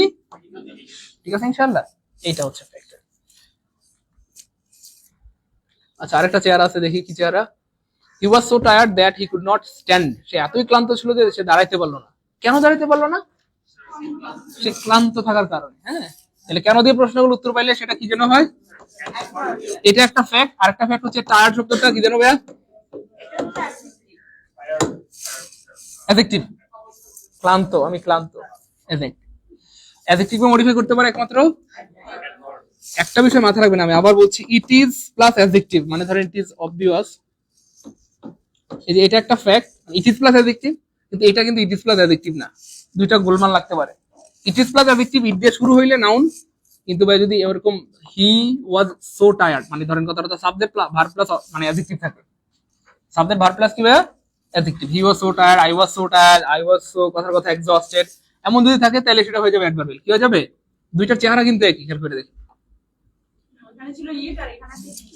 ওইখানে জাস্ট ছিল ইট, ইজ বা কথার কথা ধরেন ওয়াজ ধরেন, তাও সমস্যা নেই, কিন্তু এখানে কিন্তু ইট না, এটা সাবজেক্ট বা অন্য কোনো প্রনাউন। কারণ ইটের সাথে সম্পর্ক হচ্ছে কার? নাউন, এটা সম্পর্ক আছে। ঠিক আছে, এই হচ্ছে এটা একটু মনে রাখতে হবে, এটাই জাস্ট একটু জটিল। তাহলে he was so hungry that he began to eat greatly. সে এতই ক্ষুধার্ত ছিল যে সে খেতে শুরু করলো। তারপরে দেখেন এখানে একটা এক্সেপশনাল জিনিস শিখে দিই। We read that we learn. ওই যে একটা ব্যতিক্রম জায়গায় বলছিলাম যে ইট দিয়ে রিপ্লেস করলে মিলবে না, মনে আছে কি? বা মিললেও সেটা নাউন ক্লজ হবে না, এইখানে একটা ঝামেলা আছে। দেখেন উই রিড, আমরা চাইলে বলতে পারি উই রিড ইট, কিন্তু অর্থ কি মিলছে খেয়াল করে দেখেন। দেখেন we read that we learn, আমরা পড়ি যাতে শিখতে পারি, কিন্তু এখানে উই রিড ইট মানে আমরা ইহা পড়ি। দুইটা বাক্যের সাথে সম্পর্ক মিল হয়েছে, ইট দিয়ে রিপ্লেস করতে পারলেও মিলছে না, এবং এটা ট্রানজিটিভ ভার্ব তবুও মিলছে না, কারণ এখানে দ্যাট মানে দ্যাট না, এখানে দ্যাট মানে ভাইয়া উই রিড, আমরা পড়ি, সো দ্যাট উই লার্ন বা উই ক্যান লার্ন, আমরা যাতে শিখতে পারি। এটা একটা মজার ব্যাপার। এবং আরেকটা মজার ব্যাপার হচ্ছে এখানটাতে আমরা কেন পড়ি? কেন দিয়ে প্রশ্ন করলে তাহলে এই একটা ভিন্ন জায়গা যেখানে হচ্ছে আপনার ইট দিয়ে রিপ্লেস করতে পারলেও কথা রিপ্লেস তো হচ্ছে না, কিন্তু মনে হয় রিপ্লেস হবে, কিন্তু এটা ট্রানজিটিভ ভার্ব, তবু কিন্তু এটা অ্যাডভার্ব হয়েছে। একটা ভিন্ন জায়গা, একটা এক্সেপশনাল জায়গা, ট্রানজিটিভ ভার্ব হওয়া সত্ত্বেও অ্যাডভার্বিয়াল হয়েছে। মানে ট্রানজিটিভ ভার্বের পরে আপনি চাইলে বলতে পারেন অ্যাডভার্ব আছে। ব্যাপারটা কিন্তু একটু কেমন না? ট্রানজিটিভ ভার্বের পরে অ্যাডভার্ব আছে, ট্রানজিটিভ ভার্বের পরে সাধারণত অ্যাডভার্ব হইতেই পারে না, হইতেই, কিন্তু এটা একটা এক্সেপশনাল জায়গা যেখানে এই ট্রানজিটিভ ভার্বের পরে অ্যাডভার্ব হইতে পারে। ক্লিয়ার ইনশাআল্লাহ? এইটা একটা এক্সেপশনাল জায়গা, চাইলে লিখে রাখতে পারেন কাজে লাগবে।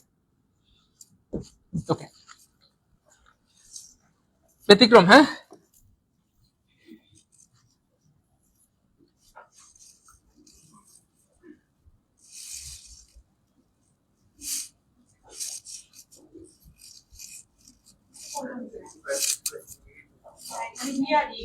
ঠিক আছে।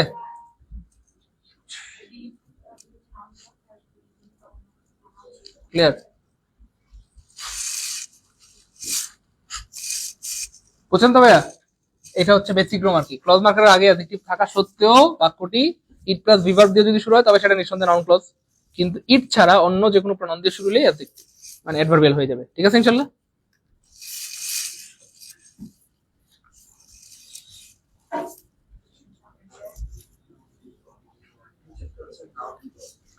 খুব ভালো মতো দেখে রাখেন।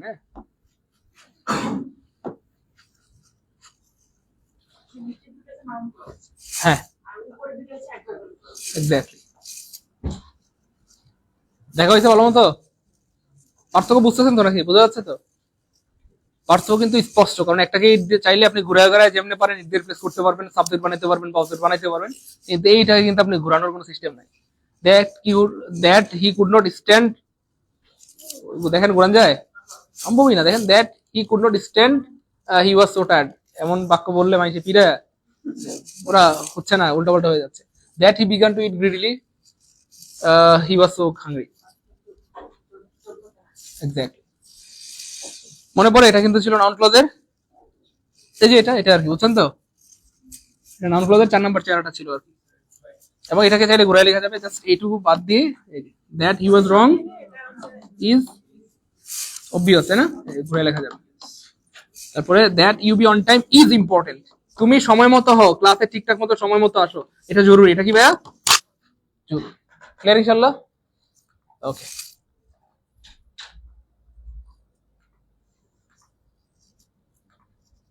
কোথায় কখন কেন কিভাবে প্রশ্ন করলে অবশ্যই অ্যাডভার্ব ক্লজে উত্তর পাওয়া যাবে।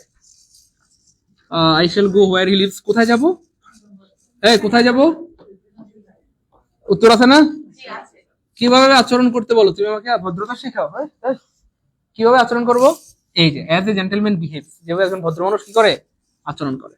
Well I was walking in the garden I snake bit him, কখন কামড় দিছে? কখন ভাইয়া? হি ওয়াজ অ্যাবসেন্ট অ্যাজ হি ওয়াজ ইল, কেন সে আসলো না? কেন? 12 মাসে কি মানুষ সুস্থ থাকে নাকি? সে সব সময় তো আসে না। কেন আসলো না, কখন আসলো না, কোথায় আসলো না, কিভাবে আসলো না? তাহলে কোথায় কখন কেন কিভাবে দিয়ে প্রশ্ন করলে একবার পাওয়া, কোথায় কখন কিভাবে দিয়ে প্রশ্ন করলে একবার পাওয়া যায়। কোথায় কখন কেন কিভাবে দিয়ে প্রশ্ন করলে যদি উত্তর পাওয়া যায় তাহলে সেটা নিঃসন্দেহে অ্যাডভার্বিয়াল অ্যাডভার্বিয়াল। অথবা ওই যে আগের জায়গায় ফিরে যান না, দেখেন না মিলে কিনা। এই যে ভার্ব আছে না, ইট দিয়ে রিপ্লেস করা যাচ্ছে, ভার্বটা ইন্ট্রানজিটিভ, ইট দিয়ে রিপ্লেস করা যাচ্ছে। দেখেন এই যে এটাকে বলা যাবে ইটে স্নেক বিট মি, ইট দিয়ে রিপ্লেস করা যায় না। তারপরে দেখেন এই যে হি ওয়াজ অ্যাবসেন্ট, সেই অনুপস্থিত ছিল, তাই না? বলেন তো, বলেন পারবো ইনশাল্লাহ? তাহলে ক্লাস থেকে আমার মনে হয় যে প্রশ্ন আসলে রাখতে পারবে না, যেখান থেকে প্রশ্ন আসুক যেভাবে আসুক আশা করি পারবো ইনশাল্লাহ। জাস্ট আমি আবার হালকা করে রিপিট করে দিচ্ছি, সাবজেক্ট পজিশনে অবজেক্ট পজিশনে যদি বসে তাহলে নিঃসন্দেহে নাউন ক্লজ নাউন ক্লজ। এবং ওদের পর হচ্ছে নাউন ক্লজকে সাধারণত ইট দিয়ে রিপ্লেস করা যায়, এটার থেকে বেশি শক্তিশালী হচ্ছে সাবজেক্ট অথবা অবজেক্ট অথবা নাউনের যে পজিশন গুলো আছে আর কি, বা প্রিপজিশনের পর, তাই না? বলেন এই জিনিসগুলো একটু বেশি শক্তিশালী, এটার থেকে বেশি শক্তিশালী, কারণ এটা দেখছেন বুঝছেন তো, যে একবার ফেল মারলো এক্স্যাক্ট, কিন্তু এটা এইগুলো শক্তিশালী বেশি। ঠিক আছে ইনশাআল্লাহ? তার মানে নাউন যেখানে যেখানে বসতে পারে, নাউন ফ্রেজও সেখানে বসতে পারে, নাউন ক্লজও সেখানে। বাস নাউনের জায়গায় আমরা চিনেছি 14টা, কয়টা জায়গা নাউনের?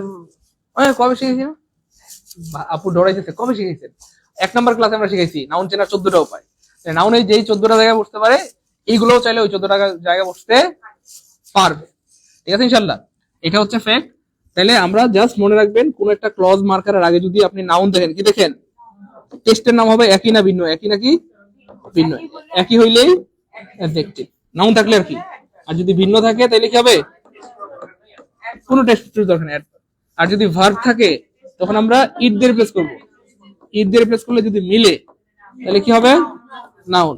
ইট দিয়ে রিপ্লেস করলাম আমরা, ঠিক আছে না ইনশাআল্লাহ, কিন্তু মিলে না, তখন কি হয়ে যাবে, কারণ কোনো টেস্ট দরকার, মনে থাকবে ইনশাআল্লাহ, পারবো ইনশাআল্লাহ, পারবো, গুড, পারবো পারবো পারবো। ওকে ফাইন। এখন ফ্যাক্ট হচ্ছে অফার দিব তাই না আপনাদেরকে। আচ্ছা, একটা ব্যাপার হচ্ছে, যারা অফলাইনে এখন ক্লাস দেখেছেন, আপনারা যারা আমাদের অনলাইনে কোর্সে ভর্তি হতে চাচ্ছেন বা অফলাইনেও চাচ্ছেন, কোনো সমস্যা নেই, ইনশাআল্লাহ ভর্তি হতে পারবেন। তবে একটা ব্যাপার হচ্ছে, যেহেতু আমাদের সামনেই হচ্ছে 46তম শেষ হয়ে গিয়েছে, এখন সবাই মোটামুটি 47-এর জন্য প্রিপারেশন নেবে ইনশাআল্লাহ। এবং সবচেয়ে বেটার হবে, দেখেন আপনি হয়তো ভাবতে পারেন 47-এর তো সময় আছে স্যার, এখন কেন প্রিপারেশন নিব। তো বিসিএস এমন একটা প্রস্তুতি যেটা একটু আগে থেকে প্রস্তুতি নিলে সুবিধা হয়। যেমন আমাদের গতকালকে সেমিনারে আমাদের ভাই যে কথাগুলো বললেন, হয়তো আপনারা শুনছেন তাই না, বলেন, উনি 5বার মানে পরীক্ষা দিয়েছে, 5বারই প্রিলিতে টিকেছে, একবার রিটার্ন দেয় নাই, তাহলে আরেকবার হচ্ছে ইয়াতে অংশগ্রহণ করে নাই, তাহলে 2বার বাদ, বাকি 3বারই সে ক্যাডার। হ্যাঁ, 40তম মতো ক্যাডার, 41তম মতো ক্যাডার, 43তম মতো ক্যাডার। কেন? তার ডেডিকেশন ছিল এবং সেই ডেডিকেশন অনুযায়ী চেষ্টা করেছে। সেই জন্য আপনার প্রস্তুতি যদি আপনার অবস্থান থেকে সর্বোচ্চটুকু হয়, তাহলে সেটা বিসিএস হোক, প্রাইমারি হোক, কোনো পড়াশোনা মানে কোনো জায়গাটাই ডিফিকাল্ট না, ইভেন সেটা অন্য কোনো ক্ষেত্রে হইতে পারে, ঠিক আছে না ইনশাআল্লাহ। এই জন্য আপনি আপনার অবস্থান থেকে সর্বোচ্চটুকু চেষ্টা করেন। এবং ভাই কালকে কিন্তু কিছু গুরুত্বপূর্ণ পরামর্শ দিয়েছিলেন, যে বিসিএস রিটেনে পাস করার জন্য আমার মনে হয় যে রিটেন আমাদের মানে আমরা মনে করি রিটেনটা মানে সবচেয়ে কঠিন, অথচ ভাই কিছু টিপস দিয়েছিলেন, যে দেখেন ম্যাথে মার্কস হচ্ছে 50, কত মার্ক ভাইয়া, কিন্তু শুধু ট্রান্সলেশনের মার্কস হচ্ছে 65, কত ভাইয়া, কারণ ম্যাথ একটা বিষয় আর ট্রান্সলেশন একটা টপিক, তাহলে আপনি ম্যাথ পড়বেন না ট্রান্সলেশন করবেন, এটা আপনার ইচ্ছা, কথার কথা। আপনি চাইলে যদি এটাতে দক্ষ হয়ে যেতে পারেন, এখানে 65 পাওয়ার সম্ভাবনা আছে, বা একটু কম হইলেও এখানে বেশি মার্কস। এভাবে কিছু মার্কস কিন্তু ভাই দেখাই দিয়েছিলেন, তাই না বলেন, গতকালকে যারা ছিলেন। এই একটু টেকনিক্যালি পড়লে দেখবেন যে আসলেই পড়াশোনাটা অনেক সহজ, এই হচ্ছে ফ্যাক্ট আর কি। তো যাই হোক, যারা আমাদের এখানটাতে অফলাইনে ভর্তি হতে যাচ্ছেন, বিসিএস এর অফলাইন কোর্সে,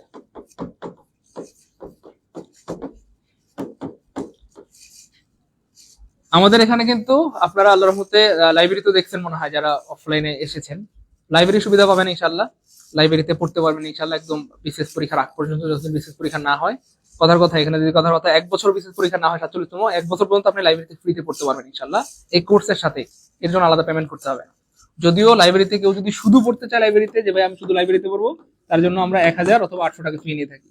অথচ আপনারা যারা এখানে কথার কথা রেগুলার মানে কোর্সে ভর্তি হবেন, তারা কিন্তু লাইব্রেরির সুবিধাটা ফ্রিতে পাচ্ছেন ইনশাআল্লাহ, ক্লাস করতে পারবেন, সাথে অবশ্যই হাইলাইটস পাবেন, কারণ 47তম জন্য আমরা আপডেট মানে শীট বানাচ্ছি, এই আপডেট শীট গুলো কিন্তু আপনারা পাবেন ইনশাআল্লাহ। এখানে 5টা শীট, হ্যাঁ, শীটের দামই হচ্ছে প্রায় 1.5 থেকে 2,000 টাকা, কারণ 5টা শীটে প্রচুর ইনফরমেশন দেওয়া হয়েছে। তো সব মিলিয়ে আমরা কিন্তু কোর্স ফি একদম কমিয়ে দিয়েছি। গতকালকে কত টাকা অফার দিয়েছিল মনে আছে কারো? হ্যাঁ, 7,200। আচ্ছা, 7,200 দিয়েছিল গতকালকের জন্য, এটা তো সেমিনার উপলক্ষে অফার। আচ্ছা, হ্যাঁ হ্যাঁ,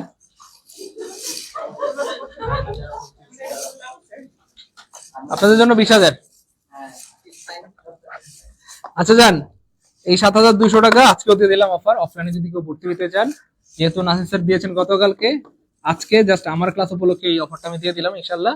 আজকে 7,200 ভর্তি হতে পারবেন, ইভেন এই টাকার মধ্যে কিন্তু আল্লাহর মধ্যে আপনারা সিটও পাবেন, অথবা লাইব্রেরি যে সুবিধা সেটাও পাবেন ইনশাআল্লাহ। আর হচ্ছে মানে এর সবকিছু এর মধ্যে, আর কোনো বাড়তি টাকা দেওয়া লাগবে না। আর যারা অনলাইনে ভর্তি হতে যাচ্ছেন, তাদের তো ফি আমরা ধার্য করেছিলাম 5,200 টাকা, কিন্তু তাদের জন্য আমরা করে দিলাম মাত্র 3,500 টাকা। এই 3,500 টাকার মধ্যে কিন্তু আল্লাহ চাইলে ইনশাআল্লাহ ওই যে লেকচার শিটও পাবেন ইনশাআল্লাহ, ক্লাসও করতে পারবেন।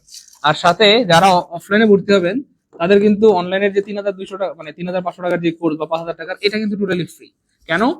আমরা এটা ইচ্ছে করেই করেছি, যেন দেখেন আপনি, এটা সম্ভবই না যে আমাদের কথা 120টা বা 140টা যতটা ক্লাসই হোক সবগুলো যে আপনি এসে এখানে করতে পারবেন, এটা কিন্তু কখনোই সম্ভব না, কারো দ্বারাই সম্ভব না। এমন কেউ নাই যে 120টা ক্লাস কোচিং এসে করতে পারবে। তো কোনো কারণে আপনার কোনো কারণে যদি আপনি অসুস্থ থাকেন বা বাসায় আত্মীয় স্বজন বা মেহমান আসলো ক্লাস করতে না পারেন, সেক্ষেত্রে আপনার এই ক্লাসটা যেন নষ্ট না হয়, ক্লাসটা যেন করতে পারেন, সেই জন্য প্রত্যেকটা ক্লাস রেকর্ড থাকবে, আপনি অনলাইন থেকে দেখে নিতে পারবেন। তার মানে অফলাইনে ভর্তি হলে অনলাইনটা টোটালি ফ্রি পেয়ে যাবেন, এটা করার কারণে যেটা হবে যে আপনি চাইলে কিন্তু যে কোনো সময় অনলাইন থেকে ব্যাকআপ দেখে নিতে পারবেন। ইভেন যখন কোর্সটা শেষ হয়ে যাবে, আল্লাহ চাইলে তো একটা সার্টেন পিরিয়ড পরে তো ক্লাস শেষ, মানে পুরো সিলেবাস শেষ হয়ে যাবে, তখন কিন্তু আপনি বাসায় একা একা বসে বসে ক্লাসগুলো আবার দেখতে পারবেন, তাই না বলেন? ম্যাথে সমস্যা, ম্যাথ ক্লাসগুলো আবার দেখলেন, ইংরেজিতে সমস্যা বা ইংরেজির অমুক টপিকের সমস্যা, ওই টপিকটা আবার একটু দেখলেন, তাই না বলেন ভাইয়া? এটা খুব ভালো একটা সুযোগ আর কি, এই হচ্ছে ফ্যাক্ট। ঠিক আছে ইনশাল্লাহ। আর যারা 11 থেকে 20তম গ্রেডে ভর্তি হতে চাচ্ছেন, আমাদের অফলাইনে 11 থেকে 20তম গ্রেড হচ্ছে 7200। কোনটা ভাই বলেন? কিসের মানে?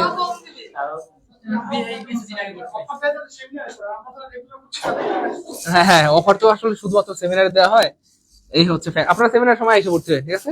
আবার ভর্তি হওয়ার সমস্যা কি? কম টাকা, আরে আবার কম টাকা যখন দেবে তখন ভর্তি হবেন, যতবার কম পাবেন ততবার ভর্তি হবেন, তাহলে তো সুবিধা, তাই না? এই হচ্ছে fact। আচ্ছা অনলাইনে, হ্যাঁ অনলাইনে ভর্তি হতে চাইলে যেটা করবেন 01 মুখস্থ হয়ে গেছে না? ওরে ভাই আপনার তো ভালোই স্মার্ট রে ভাই, দেখি। আচ্ছা 964623 অথবা 01767265758, এই নাম্বারে হচ্ছে আপনারা অনলাইনে যারা ভর্তি হবেন তারা টাকা পাঠাবেন 3500 টাকা। অফলাইনে ভর্তি হলে টাকা পাঠানোর দরকার নেই, আপনার টাকা এখানে দিয়ে গেলেই হবে।